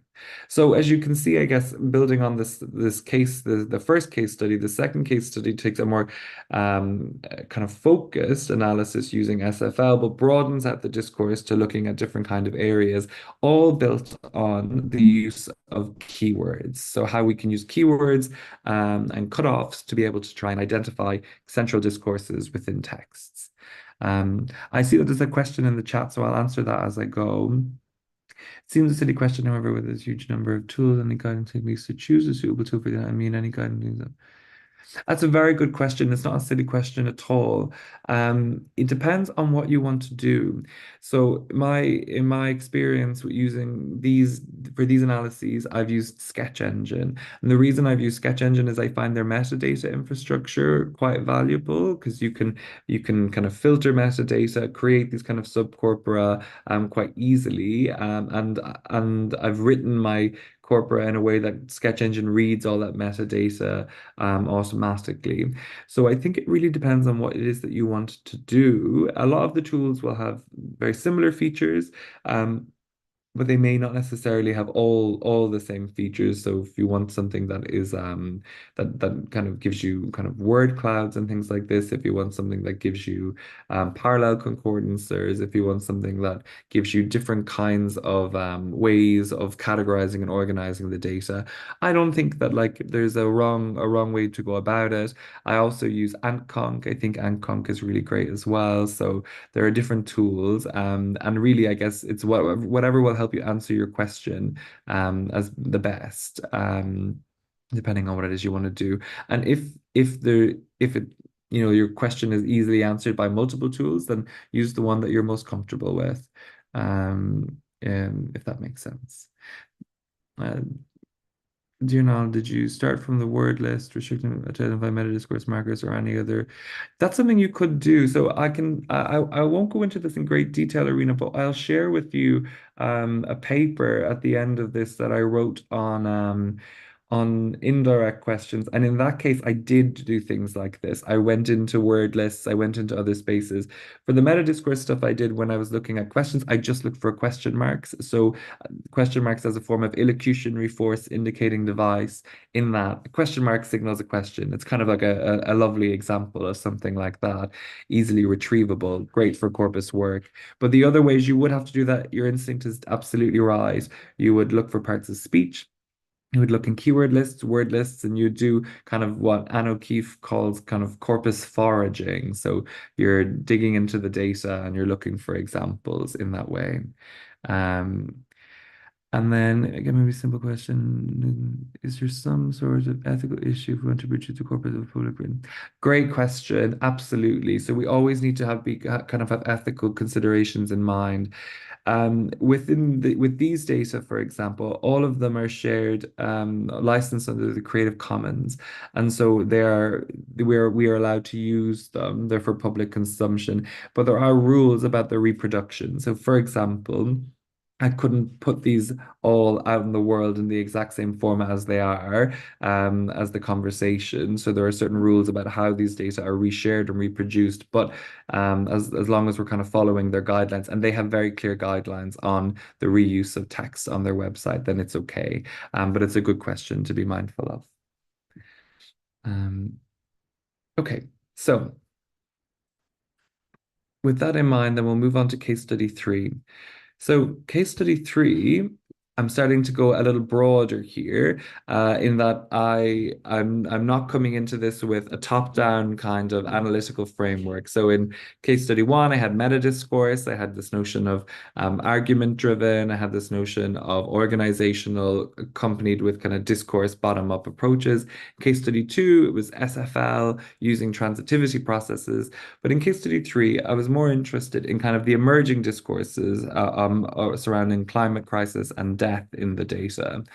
And so again, I started with the word death. And so there's lots of ways, I guess, that we could go into this, into looking at death. But what I wanted to do was I wanted to see how we talk about death in this particular corpus of the climate crisis. And I actually didn't know what I was going to find when I did this. I wasn't sure if it was going to be all that interesting. But I actually quite enjoyed, like, the things that emerged, and that it kind of made me think about this data in a way that was quite rich in that regard. And it surprised me, all of the different ways that we talk about these different things. Some of it nice, some of it not so nice, as you'll see. So I looked at the word death and then decided that what I wanted to do was use collocates. So you looked at collocations the other day, and so kind of drawing on, again, Sketch Engine, using collocation as my way into the discourses. And so I used an MI cutoff of 3 or above, with a range of 5 spaces to the right and to the left. And I set my minimum frequency counts. And so these are, at least 10 times in the corpus and 3 times within the range. So that kind of meant that what I was going to get are things that were more widely used. And I got a lot of data. I got 531 collocates of death, which is quite a lot to deal with. So I categorized all of these into different groups, and I'm only talking about one group today, which is the category of mortality and death, because what I was interested in was the discourses around death. And so when I looked at this particular data, if you look on the left, you can see words like drowning, deaths, died, dying, mortality, life, deadly, killed, loss. There was quite a few interesting things that emerged in the data. So you can see some of the examples here on the right. We have this kind of use of this kind of approach, I guess, to typifying deaths. So in 2021-22, 13% of drowning deaths in Australia were flood related. So that idea of drowning deaths as a type of death also came across with things like heat related deaths or temperature deaths, things like that. So as a practice, I guess what we see with that kind of, use of language, in a way, what it does is it normalizes that as a type of death. So this is a drowning death is a type of death, when maybe we shouldn't necessarily think about them as types of death as opposed to things that shouldn't be happening whatsoever. We could also see words like deadly collocate with death. And so this example here, the border crossing between the United States and Mexico is particularly deadly, with 2,980 deaths recorded since 2014. Now, this is interesting too, because the kind of the danger and risk is attributed to the border crossing, as opposed to, I don't know, other kind of perspectives one might adopt, which would be things like stringent immigration policies that make it difficult for people to be able to access spaces. So maybe taking the responsibility of these deaths and putting it on nature and the kind of crossing, as opposed to other kind of infrastructural or institutional kind of origins or causes of such deaths. Or we have things like more recent strikes, such as Cyclone Cider in 2007, Cyclone Alia in 2009, had over 3,400 deaths and about 190 deaths, respectively. So we also see the quantification of death. So the numbers of deaths coming in quite frequently as a way to be able to kind of potentially commodify or objectify humans within the context of death and the climate crisis. So what we get so far is not a lot of humanity in the deaths, types of deaths, things that cause death that aren't humans, and quantified deaths surrounding the climate crisis. We also get certain ways that, I guess, death becomes naturalized within this particular process. So embracing death's inevitability brings some freedom, as well as access to truths about time and the natural world. And so in this context, maybe we're seeing death being framed as something that is natural, which I guess, of course, death is natural, but in the context of the climate crisis, where people are dying as a result of human activity that is exacerbating the climate crisis, maybe it's not something we should be calling natural. Maybe it's unnatural in that regard. Mourning our losses together pushes us through numbness and anxiety towards the reality of natural cycles of dying and death, and those that humans have accelerated. So here we have natural cycles coming through, and there is some acknowledgement of the human acceleration of this particular practice, but still a focus on naturalizing death. And even in the context of certain species death as a consequence of the climate crisis, we see things like an ecosystem that enables life to reform from death. So we have this idea then that death is something that creates life. So again, framing it in quite a positive view. So something to think about there. So what does this mean, broadly speaking? Well, if we think about these causes of death and death as a societal issue, we get this, as I said, this notion of typifying death, and these kind of causal discourses of death that imbue the environment with some natural and innate danger. So the environment is framed as the dangerous thing, as opposed to maybe the environment, kind of the issues in the environment accelerating because of human activity for the most part. And we have this idea then of the quantification of death that objectifies and commodifies death as some kind of abstract phenomenon. So we're kind of dealing with this in an abstract way, counting it in the thousands, and kind of removing a focus on humans often. Now, when the human experience in death is constructed, we see it as an occurrence or a process, often as a natural end to life. And sometimes we see it kind of metaphorically presented as some kind of spiraling time metaphor, talking about like the natural cycle of life and death. Again, naturalizing this overall perspective of death in the climate crisis. And so what can we think about this, again, in the context of expert discourses? Well, I guess we could say that while naturalizing death can be beneficial to help us as humans contend with our own mortality, and research has shown this to date, it's also, I think, important to not conflate natural death with that caused, at least in some way, by human behavior. So that's something that we need to be mindful of. And in that way, as we reconstruct these notions surrounding death, are we doing any harm in naturalizing death within the climate crisis? Is that taking agency away from us? Is that taking responsibility away from us?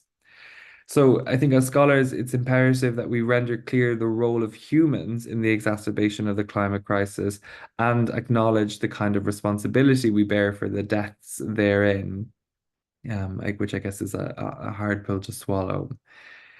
In a way, this kind of quantification, this abstraction of deaths evidences the role of biopolitics in this kind of Foucauldian biopower sense, as it appears to, I guess, naturalize the conceptualization of death. And I'd argue in this way, as a proxy, also life as a product of the state. So this becomes something that the state owns. It owns the number of people that live and die. And I think that by seeing climate-related deaths through the lens of the state, we kind of remove certain degrees of humanity from it, and kind of lend more power to the state in that regard. And so I think that, like I said, I was quite surprised when I looked into these data to find that the questions that emerged, I think, are things that we need to, I guess, bring to ourselves, to the academy more broadly, to identify the best means to avoid the reconstruction and dissemination of harmful discourses when discussing and framing death more generally and in the context of the climate crisis specifically. So these are a couple of different things that we, I guess, need to acknowledge and contend with, because in many ways I think they shape our understandings of this role. And I think especially in the area of naturalizing death is something that we need to be maybe more critical of. So as you can see then with that case study, building back from the previous two, the focus there was really on collocations. How can we use collocations and then concordance analysis as a way to be able to understand the discourses surrounding this particular topic, and then use that from a bottom-up perspective to generate themes and ideas that help us understand how death discourses will be produced. Yeah, I'm happy to share the slides. I'll share all my slides with Pri, who will share them with you afterwards, I'm sure.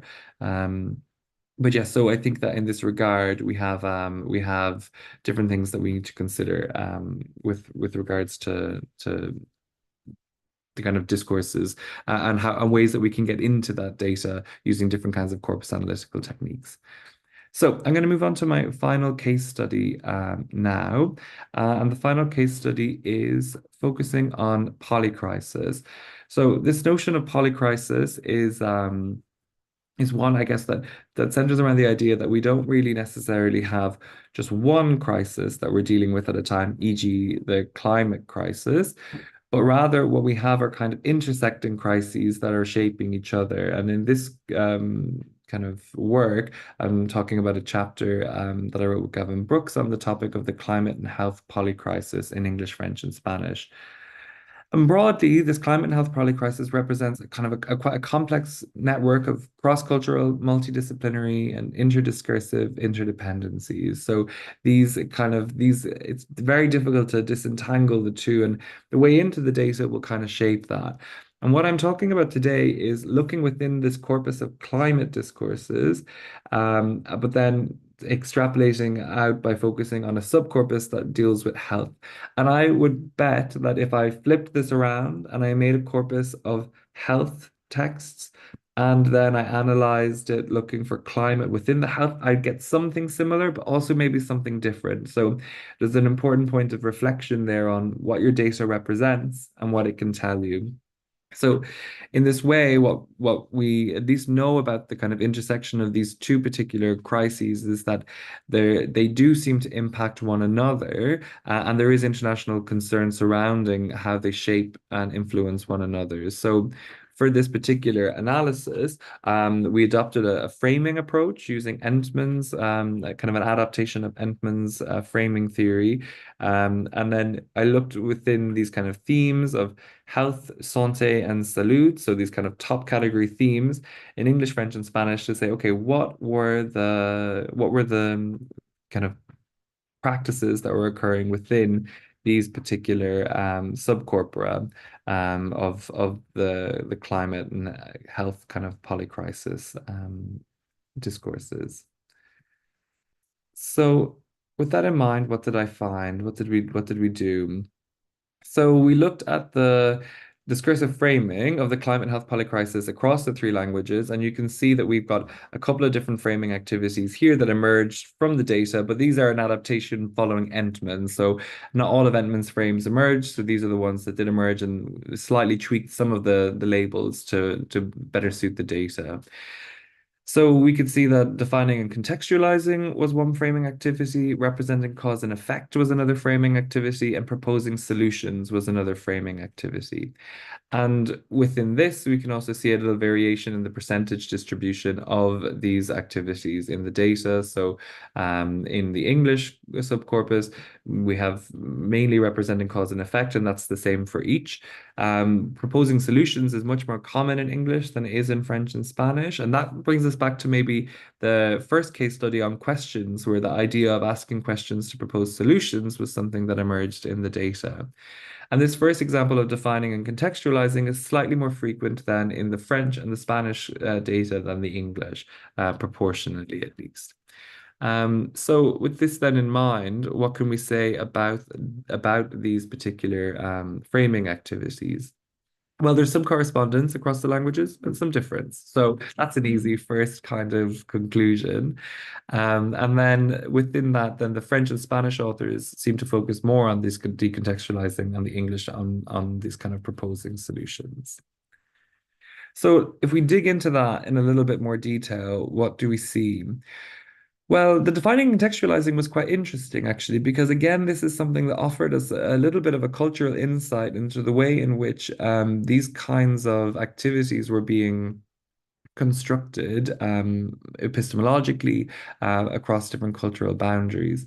So in the context of the French data, for example, or rather the Spanish and the English data, for example, the focus on the health polycrisis, the climate and health polycrisis, saw it as part of a wider polycrisis. So this first example here, the social, economic, environmental, and healthcare costs of climate change related adversity are potentially unmanageable in the long term. So this particular activity of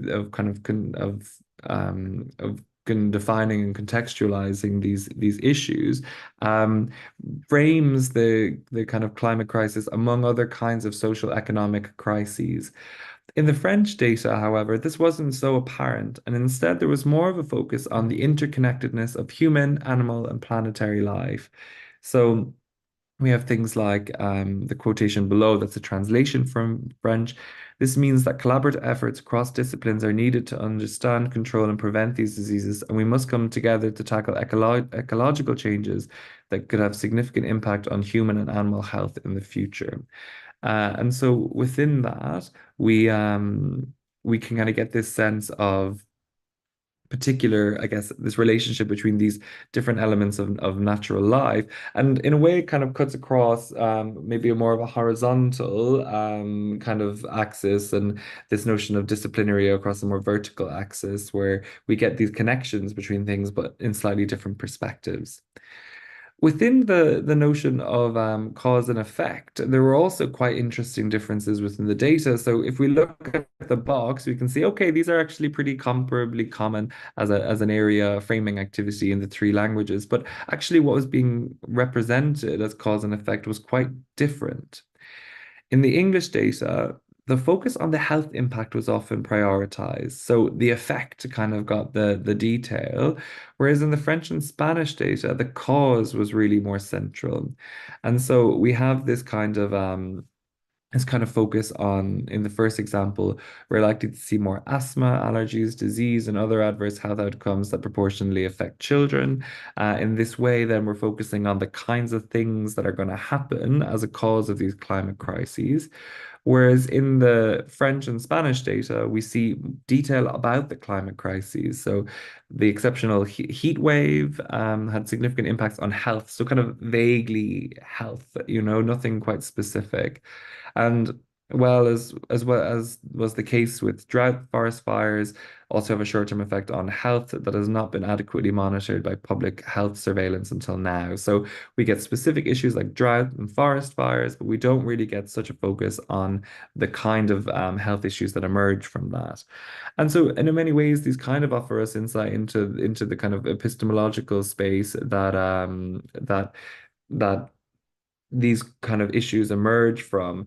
And so this kind of focus on maybe product and result in this kind of English language context is quite linear and quite product oriented, which is typical of English language epistemologies. While in the context of the French and Spanish data, this kind of historicist kind of focus, this looking backwards at causes instead of looking forward to the solution, is also something that we could see as being more potentially more of a cultural kind of reflection. And this also emerges in reports on public perception of the climate crisis. For example, in a recent survey of people across Europe and the USA, in the French context, only 43% of people surveyed had a sense that there were some strong, serious impacts of the climate crisis. So the focus on impact just wasn't necessarily there. The focus on cause, however, is something that is more prominent. So that gives us some kind of insight into cultural variation in this regard.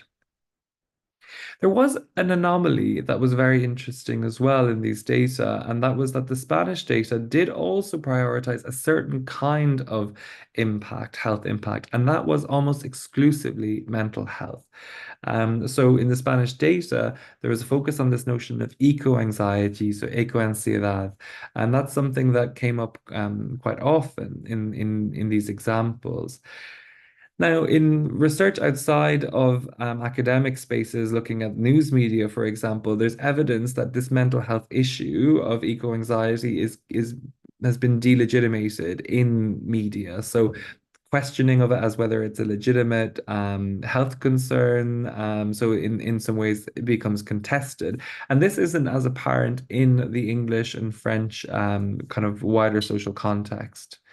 So in this case, what might be happening is that the Spanish experts are responding interdiscursively and intertextually to the wider social context in which they're writing.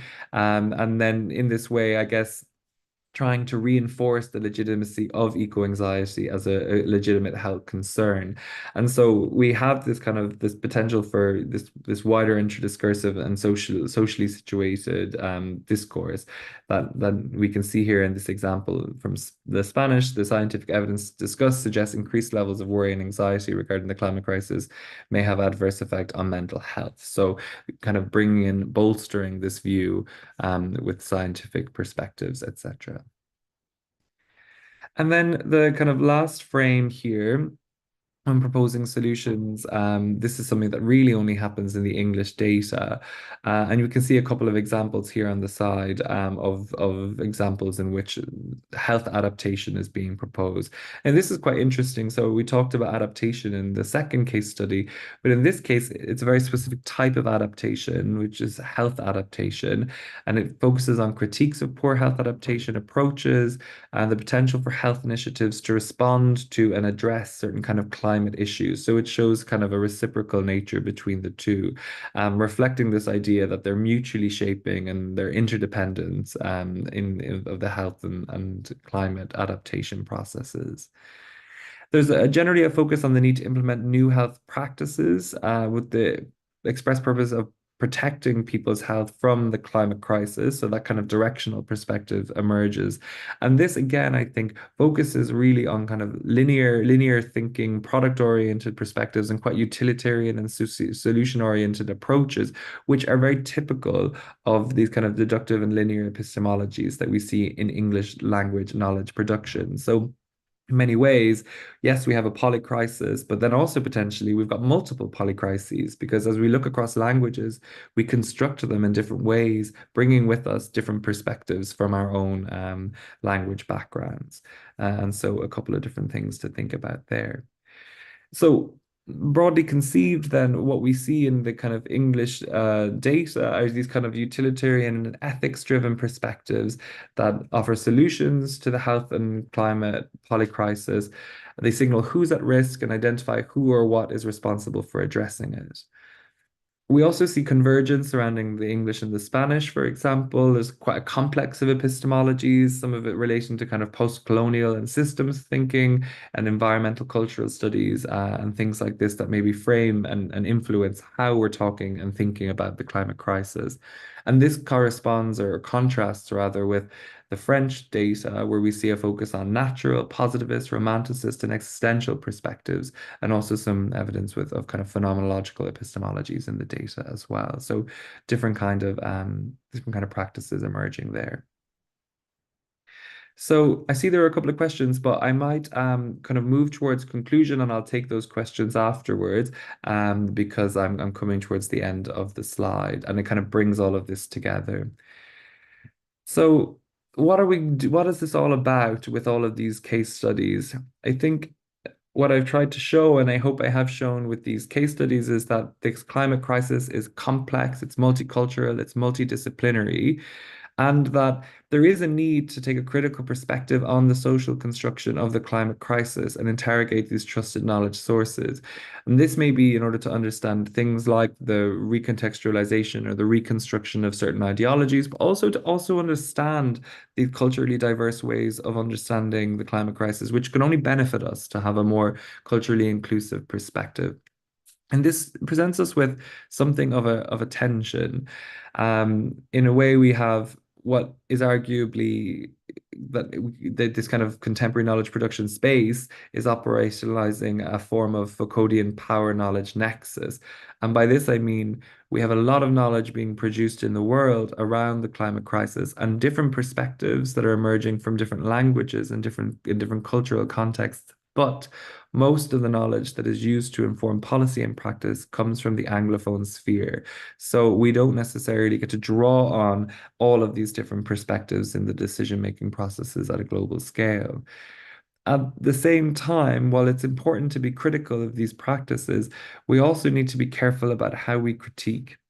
When we look at kind of pseudoscience, disinformation movements, anti-intellectual movements, and conspiracy theorists surrounding the climate crisis, what we often see are these particular agents are twisting, manipulating, or using disagreements within our fields as a means to show that there's a lack of consensus, there's a lack of certainty, these things aren't set in stone.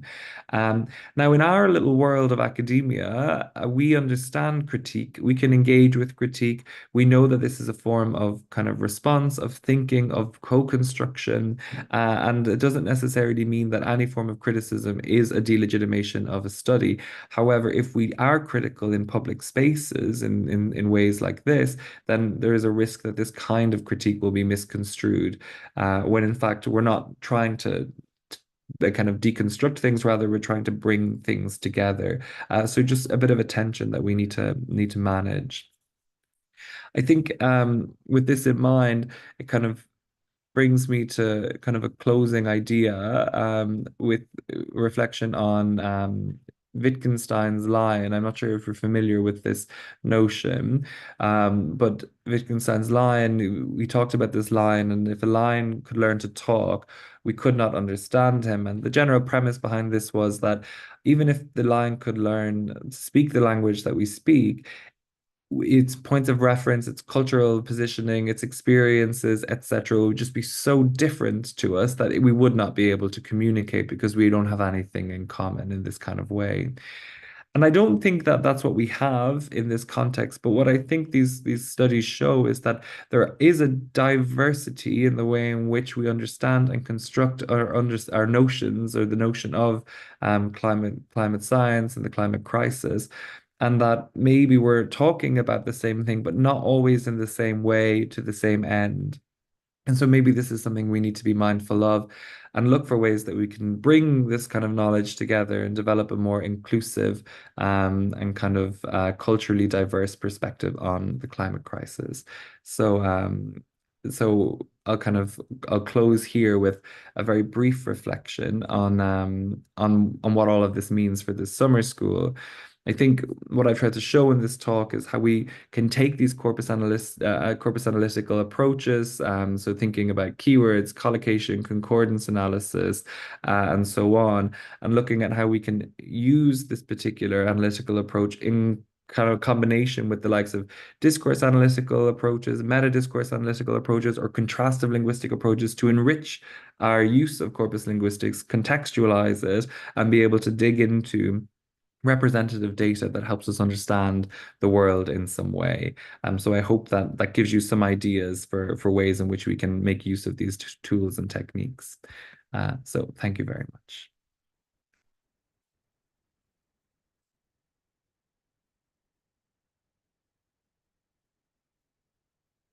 I'm just looking in the slide, the questions.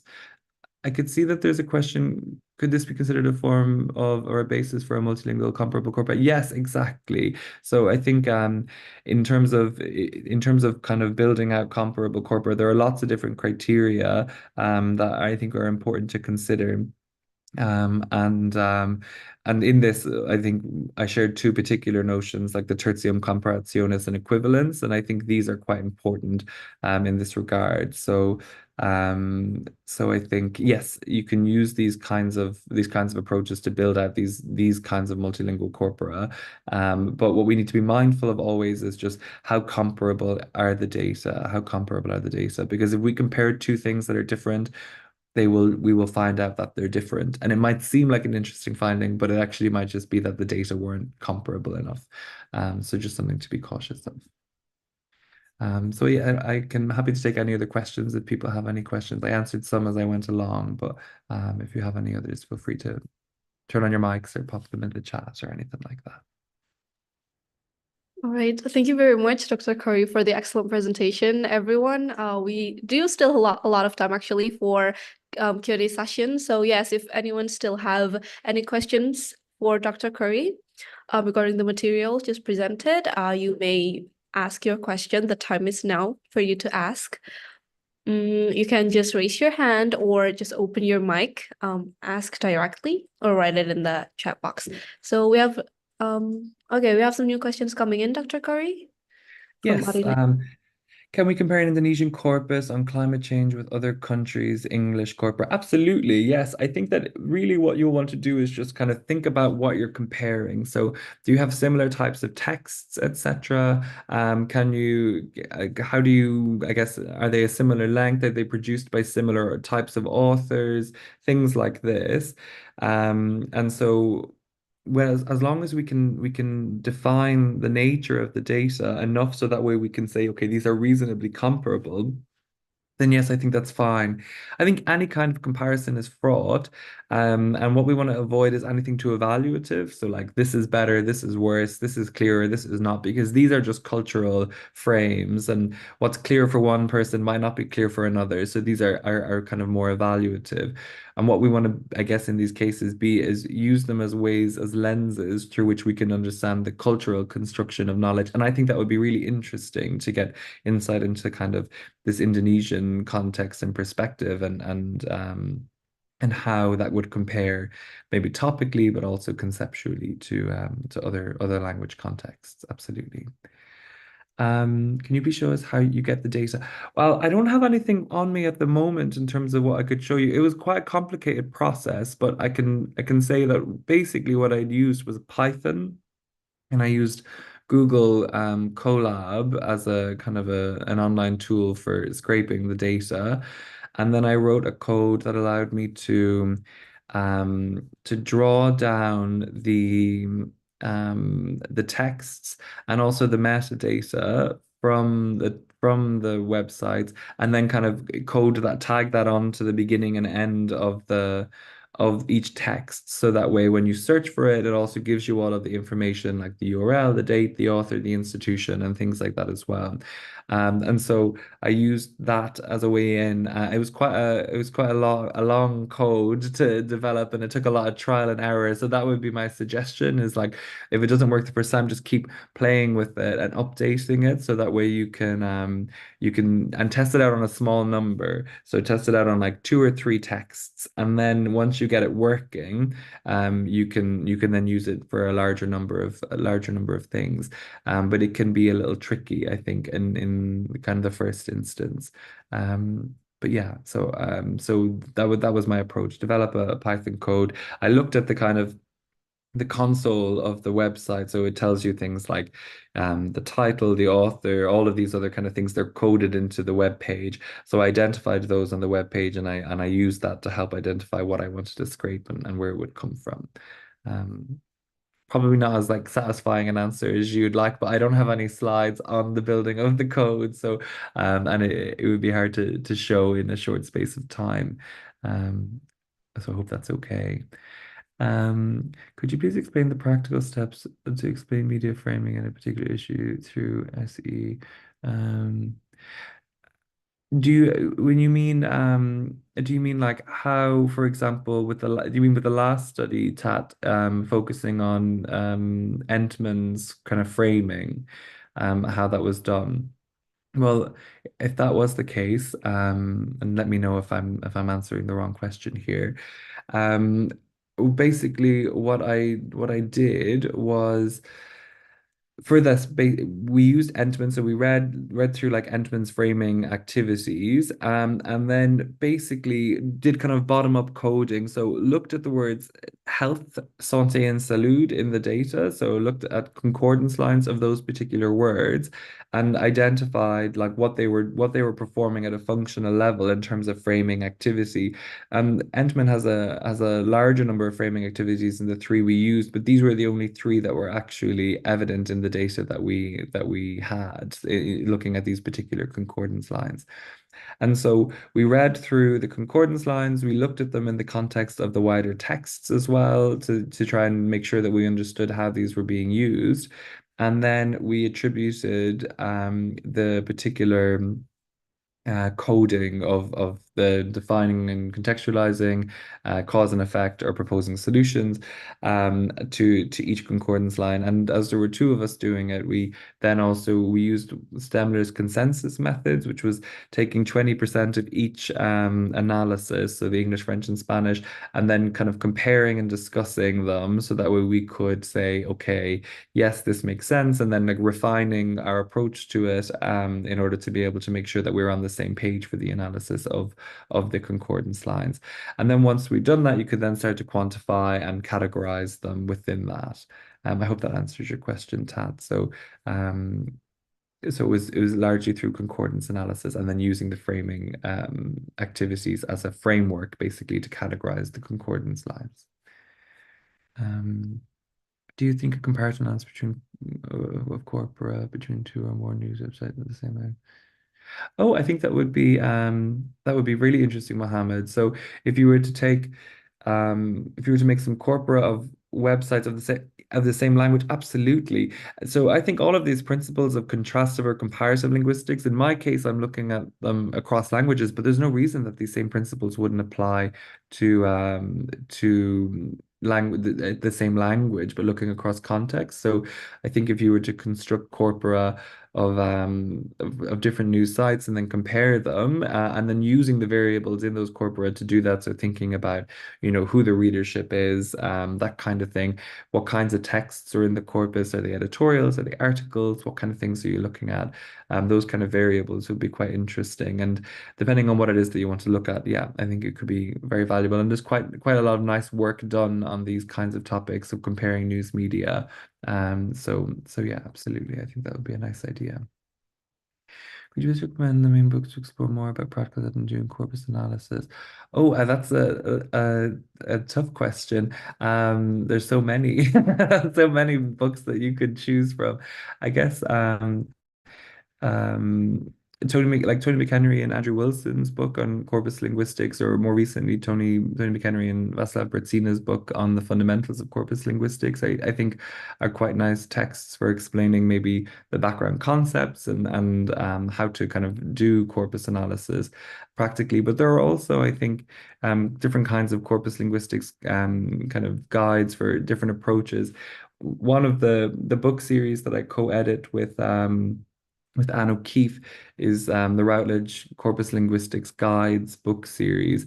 And this is a series of different kind of guidebooks for people wanting to do corpus linguistics and, I don't know, health communication, which was one we had recently from Gavin Brooks and Luke Collins, which is a very nice example. But you can look for kind of more disciplinary specific as well. And also Dr. Briantoro here also has a book for looking in the Indonesian context of how to do corpus analysis as well. So that if you're looking at that particular language context, that would also be quite a valuable resource. So there's different kinds of ones I think that you can draw on. But so many to choose from nowadays as well. So it's tough. But yeah. Could you please recommend good reference book? Yeah, like on do's and don'ts in corporate development.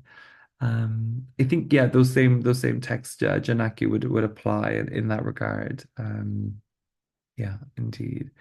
Reference articles or books that you can learn how to produce a corpus for beginners. I'm trying to think if there's anything that I can think of for getting started with corpus linguistics. I'm not off the top of my head, I can't think, but I'll have a little thinking as I share these slides, etc. with Dr. Priantoro. I'll also share any suggestions I have for things like that.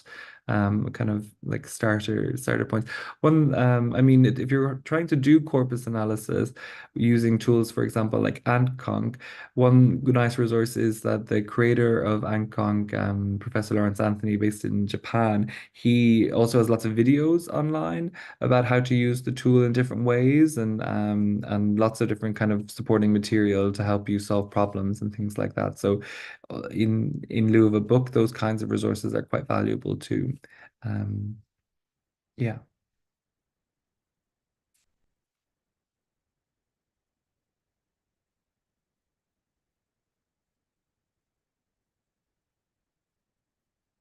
I think that I've got all, I haven't missed anyone, have I? Yes, I believe you have answered all the questions in the chat box, Dr. Curry. Okay. All right. So, actually, we do still have some more time, everyone. So if anyone still hasn't got their chance to ask their questions, it is still open. Yes, So- because we still have for about 15 minutes. Yes.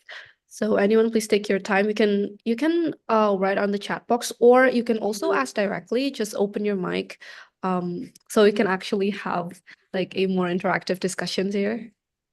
Or maybe Dr. Niall, if you still have any kind of like things to say and laugh like that. It's Yeah. really good for you. Well, one thing I did say I would share, I'll just pop it in the chat now. I said that I'd share this before, and I haven't done it. Is sorry,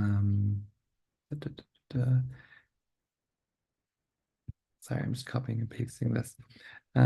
Is you asked a question about looking for meta discourse in texts. So how could we find meta discourse in different kinds of texts? And this is a paper that I wrote that looks at questions, but also looks at indirect questions, which involve doing those kinds of searches beyond looking for specific forms. And so that might be something that if you're interested in looking for meta discourse, that might be quite helpful. Broadly, the idea behind it is to think about ways that avoid centering around form, because when form is your answer, it can't also always be your question, right? So you look for a form, you find form, it's inevitable. So if you if what you were looking for is a function, then you need to find a way to look for a function and then find the forms that perform that function. And that's kind of hard in corpus linguistics because everything is governed by forms. Your search queries are governed by forms. And so in this paper, I kind of talk a little bit about ways that you might be able to do kind of function to form corpus linguistics and the approaches to using, like I mentioned before, Anne O'Keefe's notion of kind of corpus foraging, that kind of allow you to kind of go through the data in different ways, looking at word lists, part of speech word lists, keyword lists, etc. But also looking then at concordance lines, looking at n-grams, looking at different chunks, any other way into the data to try and pull out examples and avoid you being overly form centric. And so that kind of approach might be quite useful.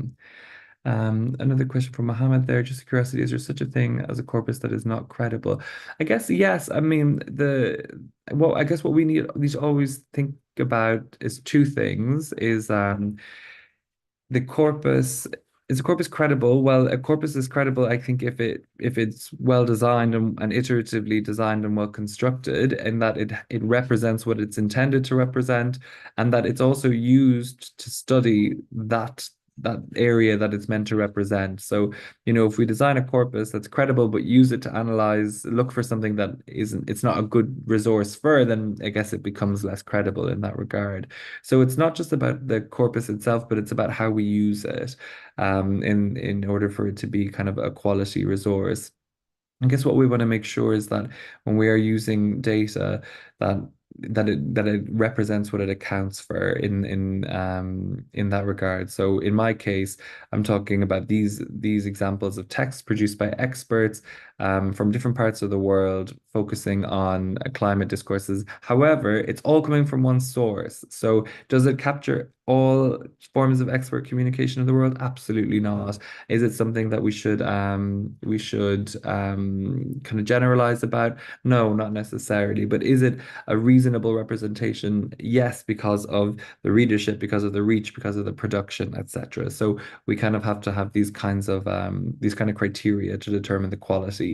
But if we design this and then use it to say this is generally true for all things, then it's not credible. So part of the credibility lies in our use of the data as well. I see a question. What justification did you give in choosing the other languages other than English in your climate change studies? Well, in this regard, I guess partly it's to do with the kind of roles of these languages, in that each of these languages has kind of played some part in like the global knowledge economy. So English is the lingua franca of knowledge of science. French is a former lingua franca of science, and Spanish is quite a large lingua franca in many parts of the world. So there are different kinds of relationships there. Also, I wanted to have three languages because I think that when you have more languages, it gives you a better perspective on how the others relate to each other. So you get like a third point of view. In this way, there's research to suggest that by Bennett and Murshan, talking about the idea that Romance languages have quite a distinct epistemological framing when compared to the likes of English. And so I wanted to use Romance languages as a point of comparison, also to be able to see how these languages would compare and what they could tell us about different perspectives on the language. But it would be great to add more languages to the mix. It never hurts to have more perspectives in that regard. In terms of analyzing collocates in Sketch Engine, well, to say a little bit more about that, what in Sketch Engine, when you choose to analyze collocates, basically you look for your particular concordance, and then there's a collocate button. You can click on that and you can set your range. And as I did in the presentation, I set my range as 10 occurrences in a range of 3. So you can set your like minimum cutoffs and things like that.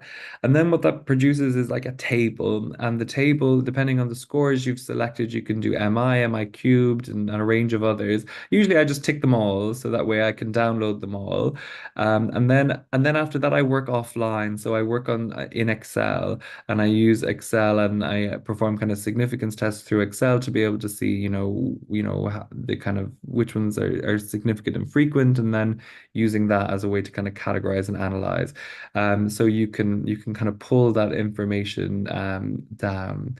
Um, if that makes sense. I can see maybe that paper isn't working. I'll grab another link to it and I'll pop it in the chat for you. So for collocations, that tends to be what I do. I would kind of take them offline in that regard. Um, da, da, da. Did you use Sketch Engine for the, yes, I use Sketch Engine for all of those, Augustina. All of those were done with Sketch Engine. Python was used to scrape the data, and thereafter I use Sketch Engine. You put clear guidance, cool. And that done in Sketch query results, including each chart word and its collocation word. Oh, I'm not 100% sure, Ryan, how to do that. Could you please provide clear guidance code via API on how to batch download word sketch query results, including instances of each target word? I'm actually not so sure how to do that, Ryan, but I would suggest that you contact the people at Sketch Engine. They're very responsive, and they understand the system so well. So whenever I'm not sure about something, or something isn't quite working for me, I just email them and say, I'm having this problem. Would you be able to help? And the answer is always yes. They're very helpful. So if you want to be able to download that kind of stuff, maybe they would be a better ask. I'm a fake programmer, I don't really know how to do it. I just learned what I needed to get the data, but thereafter I'm more qualitative. So a bit of a fraud. If we try to build a corpus, is there a requirement for the minimum size? That's a good question, and I think not one with an easy answer. I think size does matter because you need to, I guess, have enough data so that way these kind of maybe computational approaches are meaningful in their analysis.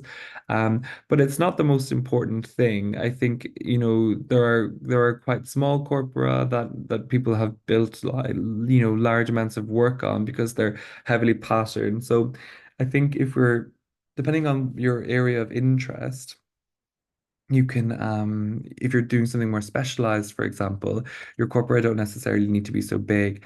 In the context now of written text, it's not so difficult if they're internet-based text or electronic text to be able to produce larger corpora because everything's already quite machine readable.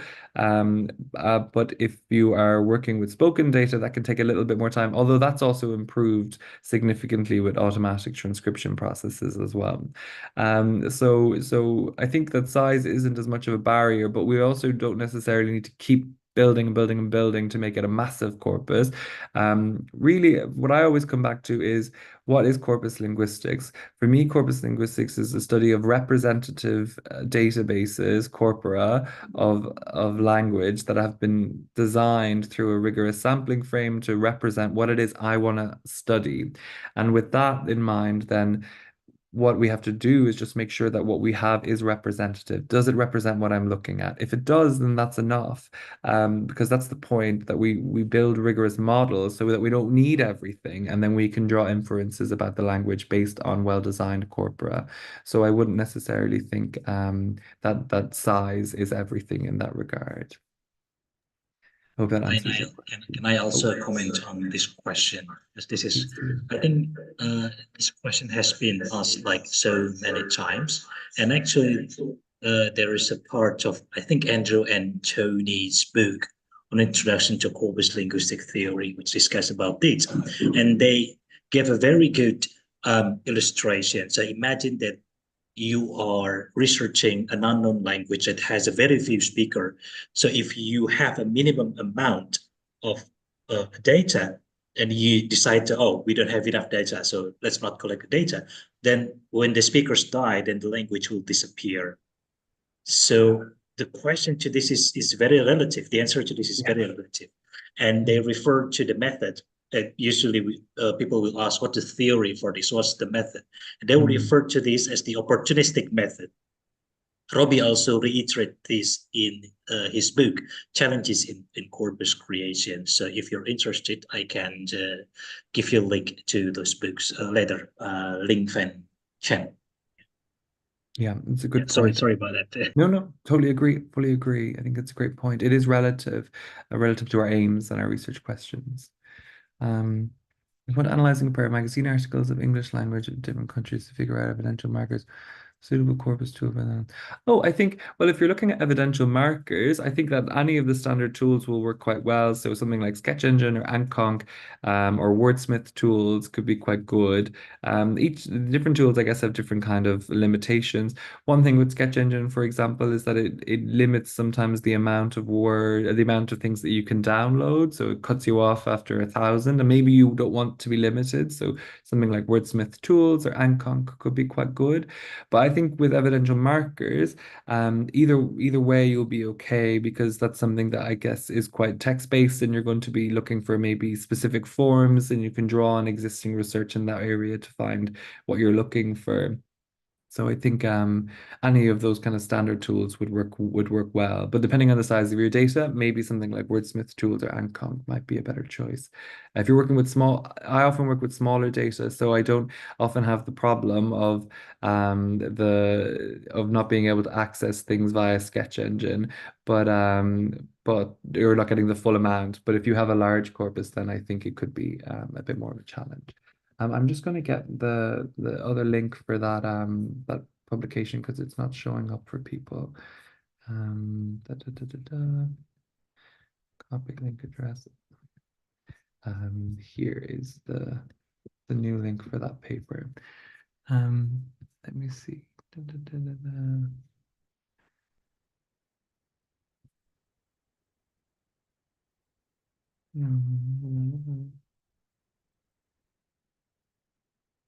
Do you know if I want to develop a word family-based Yeah, word list? Niall, I think in the website the full text option is missing, I think.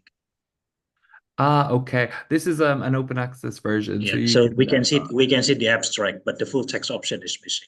I see. If you click on this little link that I shared here, that'll give you an open version of it, so you can access that one. Okay. How can we Thank you. apply code?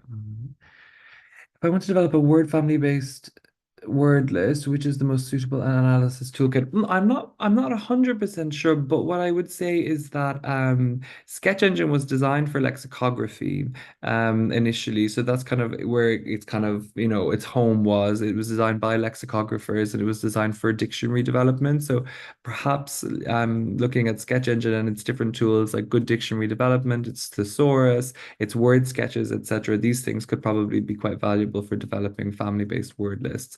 So maybe there, but it's not something that I've ever done before, so I'm not 100% certain, if I'm honest. But that would be my inclination. I'm not sure, Pri, if you have any other thoughts on that family-based word lists. My thought would be Sketch Engine, but. How can we apply corpus analysis in pragmatics? Well, I guess corpus analysis and pragmatics are close, actually. It's not such a leap. If you're interested in looking at corpus linguistics and pragmatics, one thing is you could look at the journal Corpus Pragmatics, because that journal obviously will specialize at the intersection of those two things. And I think often what we're looking at in corpus linguistics is heavily contextualized language, and that's also what we're concerned with in pragmatics. And in many ways, I think the developments in pragmatics in the 70s like shifted a lot of work in across the fields of linguistics towards this kind of contextualized focus.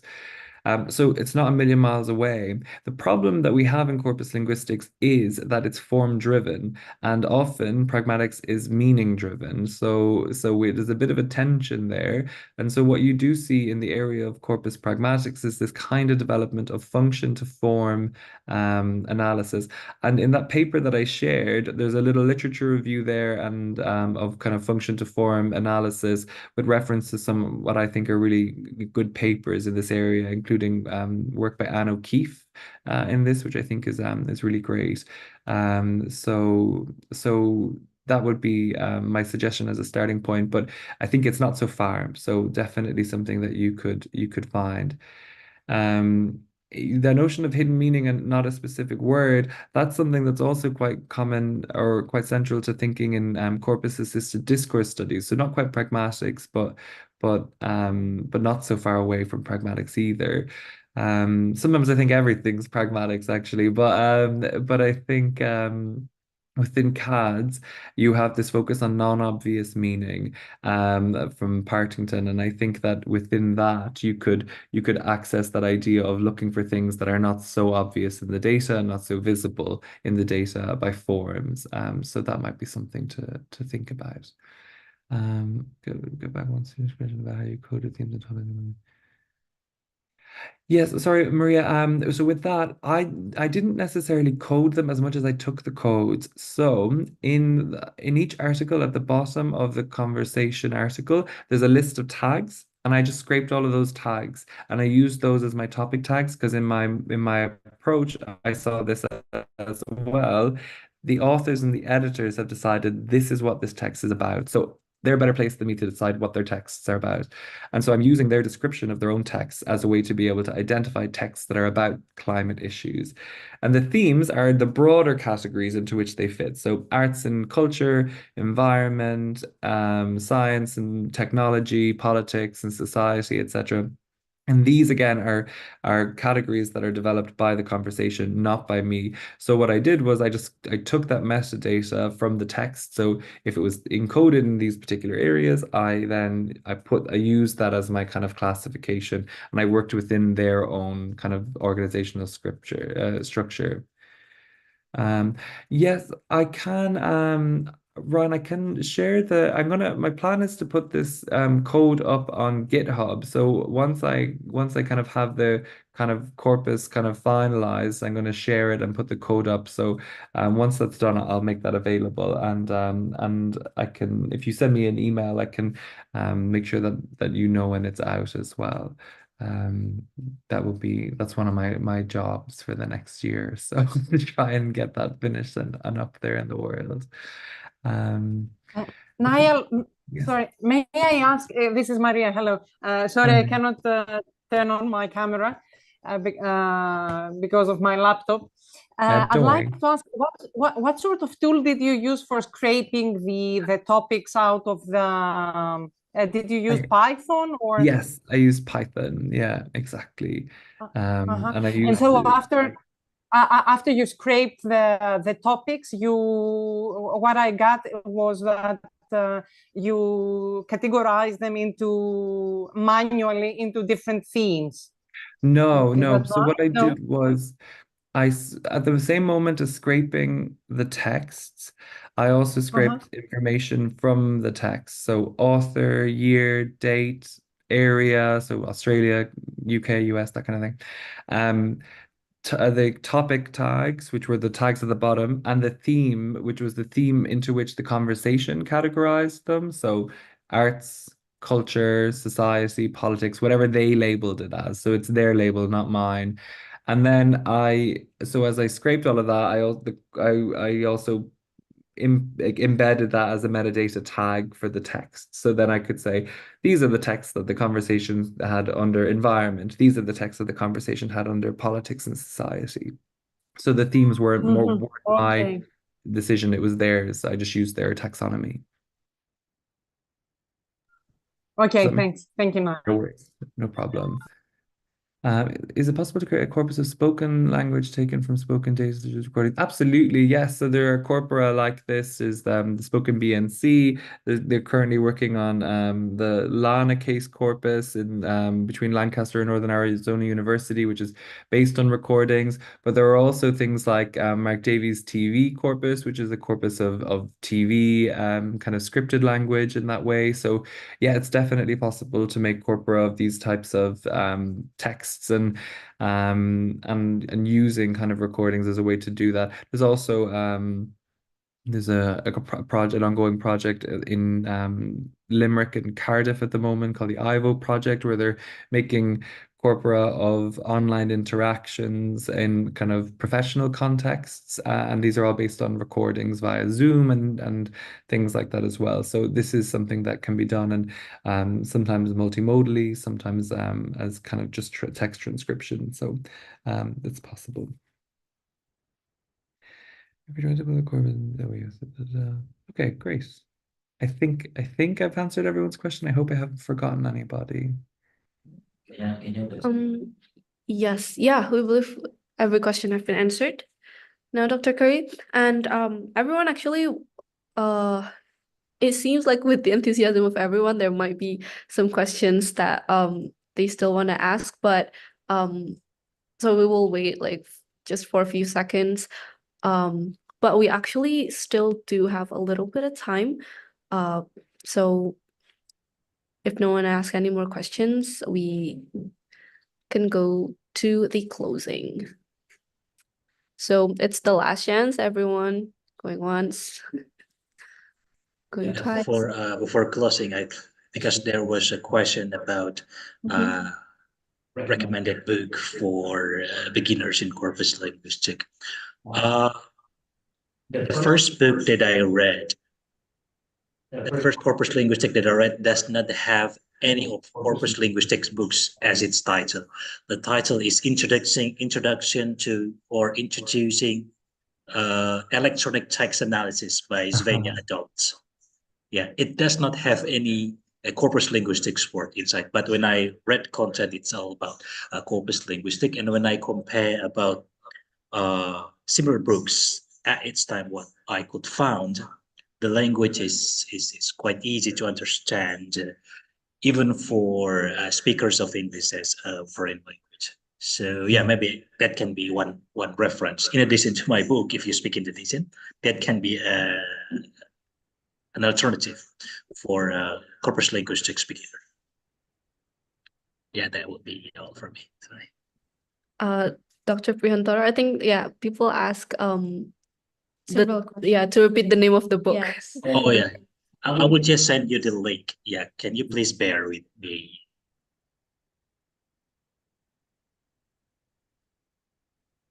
There you go. But that was like back, I don't know, maybe 10, 15 years ago.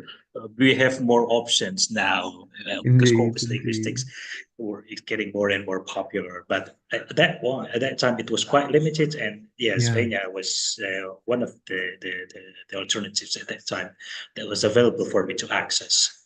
Yeah, good book. Okay, All right, so it seems that actually concludes our session for today. Everyone, thank you so much for your participation and for your enthusiasm, and thank you very much, Dr. Niall Curry, for your excellent presentation. The session was definitely insightful, and we do hope everyone enjoyed the session. But before we leave the meeting, we would like to inform you a few things.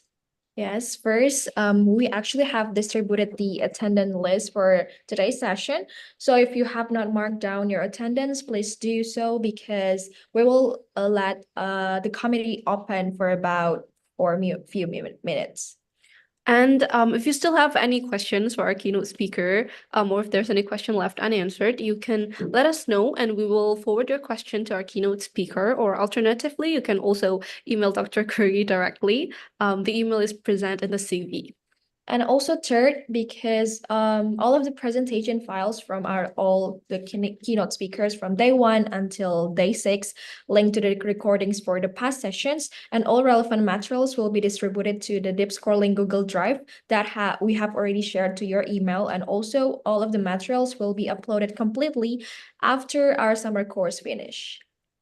That is right. And tomorrow we will have our last session, which is the idea panel session. So we will have some participants present, and then you will get some feedbacks from one of our keynote speakers, Dr. Joyce Lim for Aston University, United Kingdom. So we hope everyone can prepare for it. We have sent the preparation email for selected participants, and for everyone else, if have more time tomorrow, then we might choose other research plans as well from other participants to get some feedback from Dr. Lim.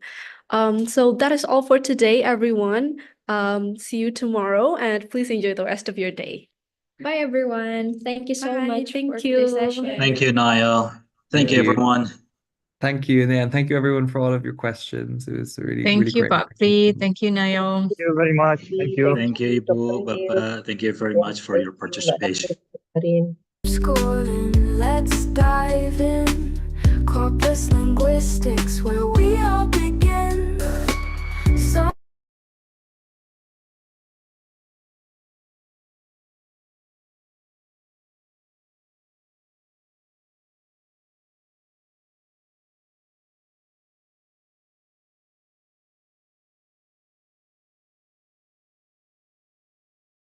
sides join the ride. In a world of words, let's take a stride. Dipscorling 2020.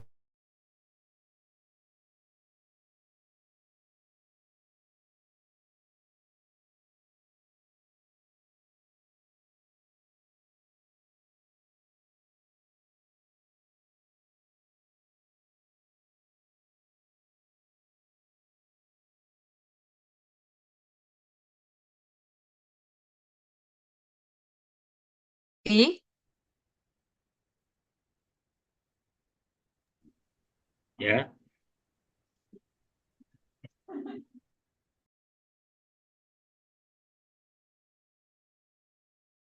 Let's dive in. Corpus linguistics, where we all begin. Summer course knowledge to explore. Unlocking language and so much more. Dipscorling 2024. Together we learn, together we soar. From there to insights, join the ride. In a world of words, let's take a stride.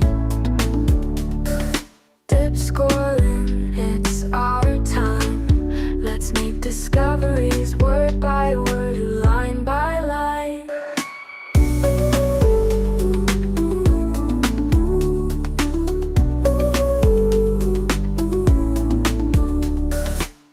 Welcome to Dipscorling, let's dive in. Corpus linguistics, where we all begin. Summer course knowledge to explore. Unlocking language and so much more. Dipscorling 2024. Together we learn, together we soar.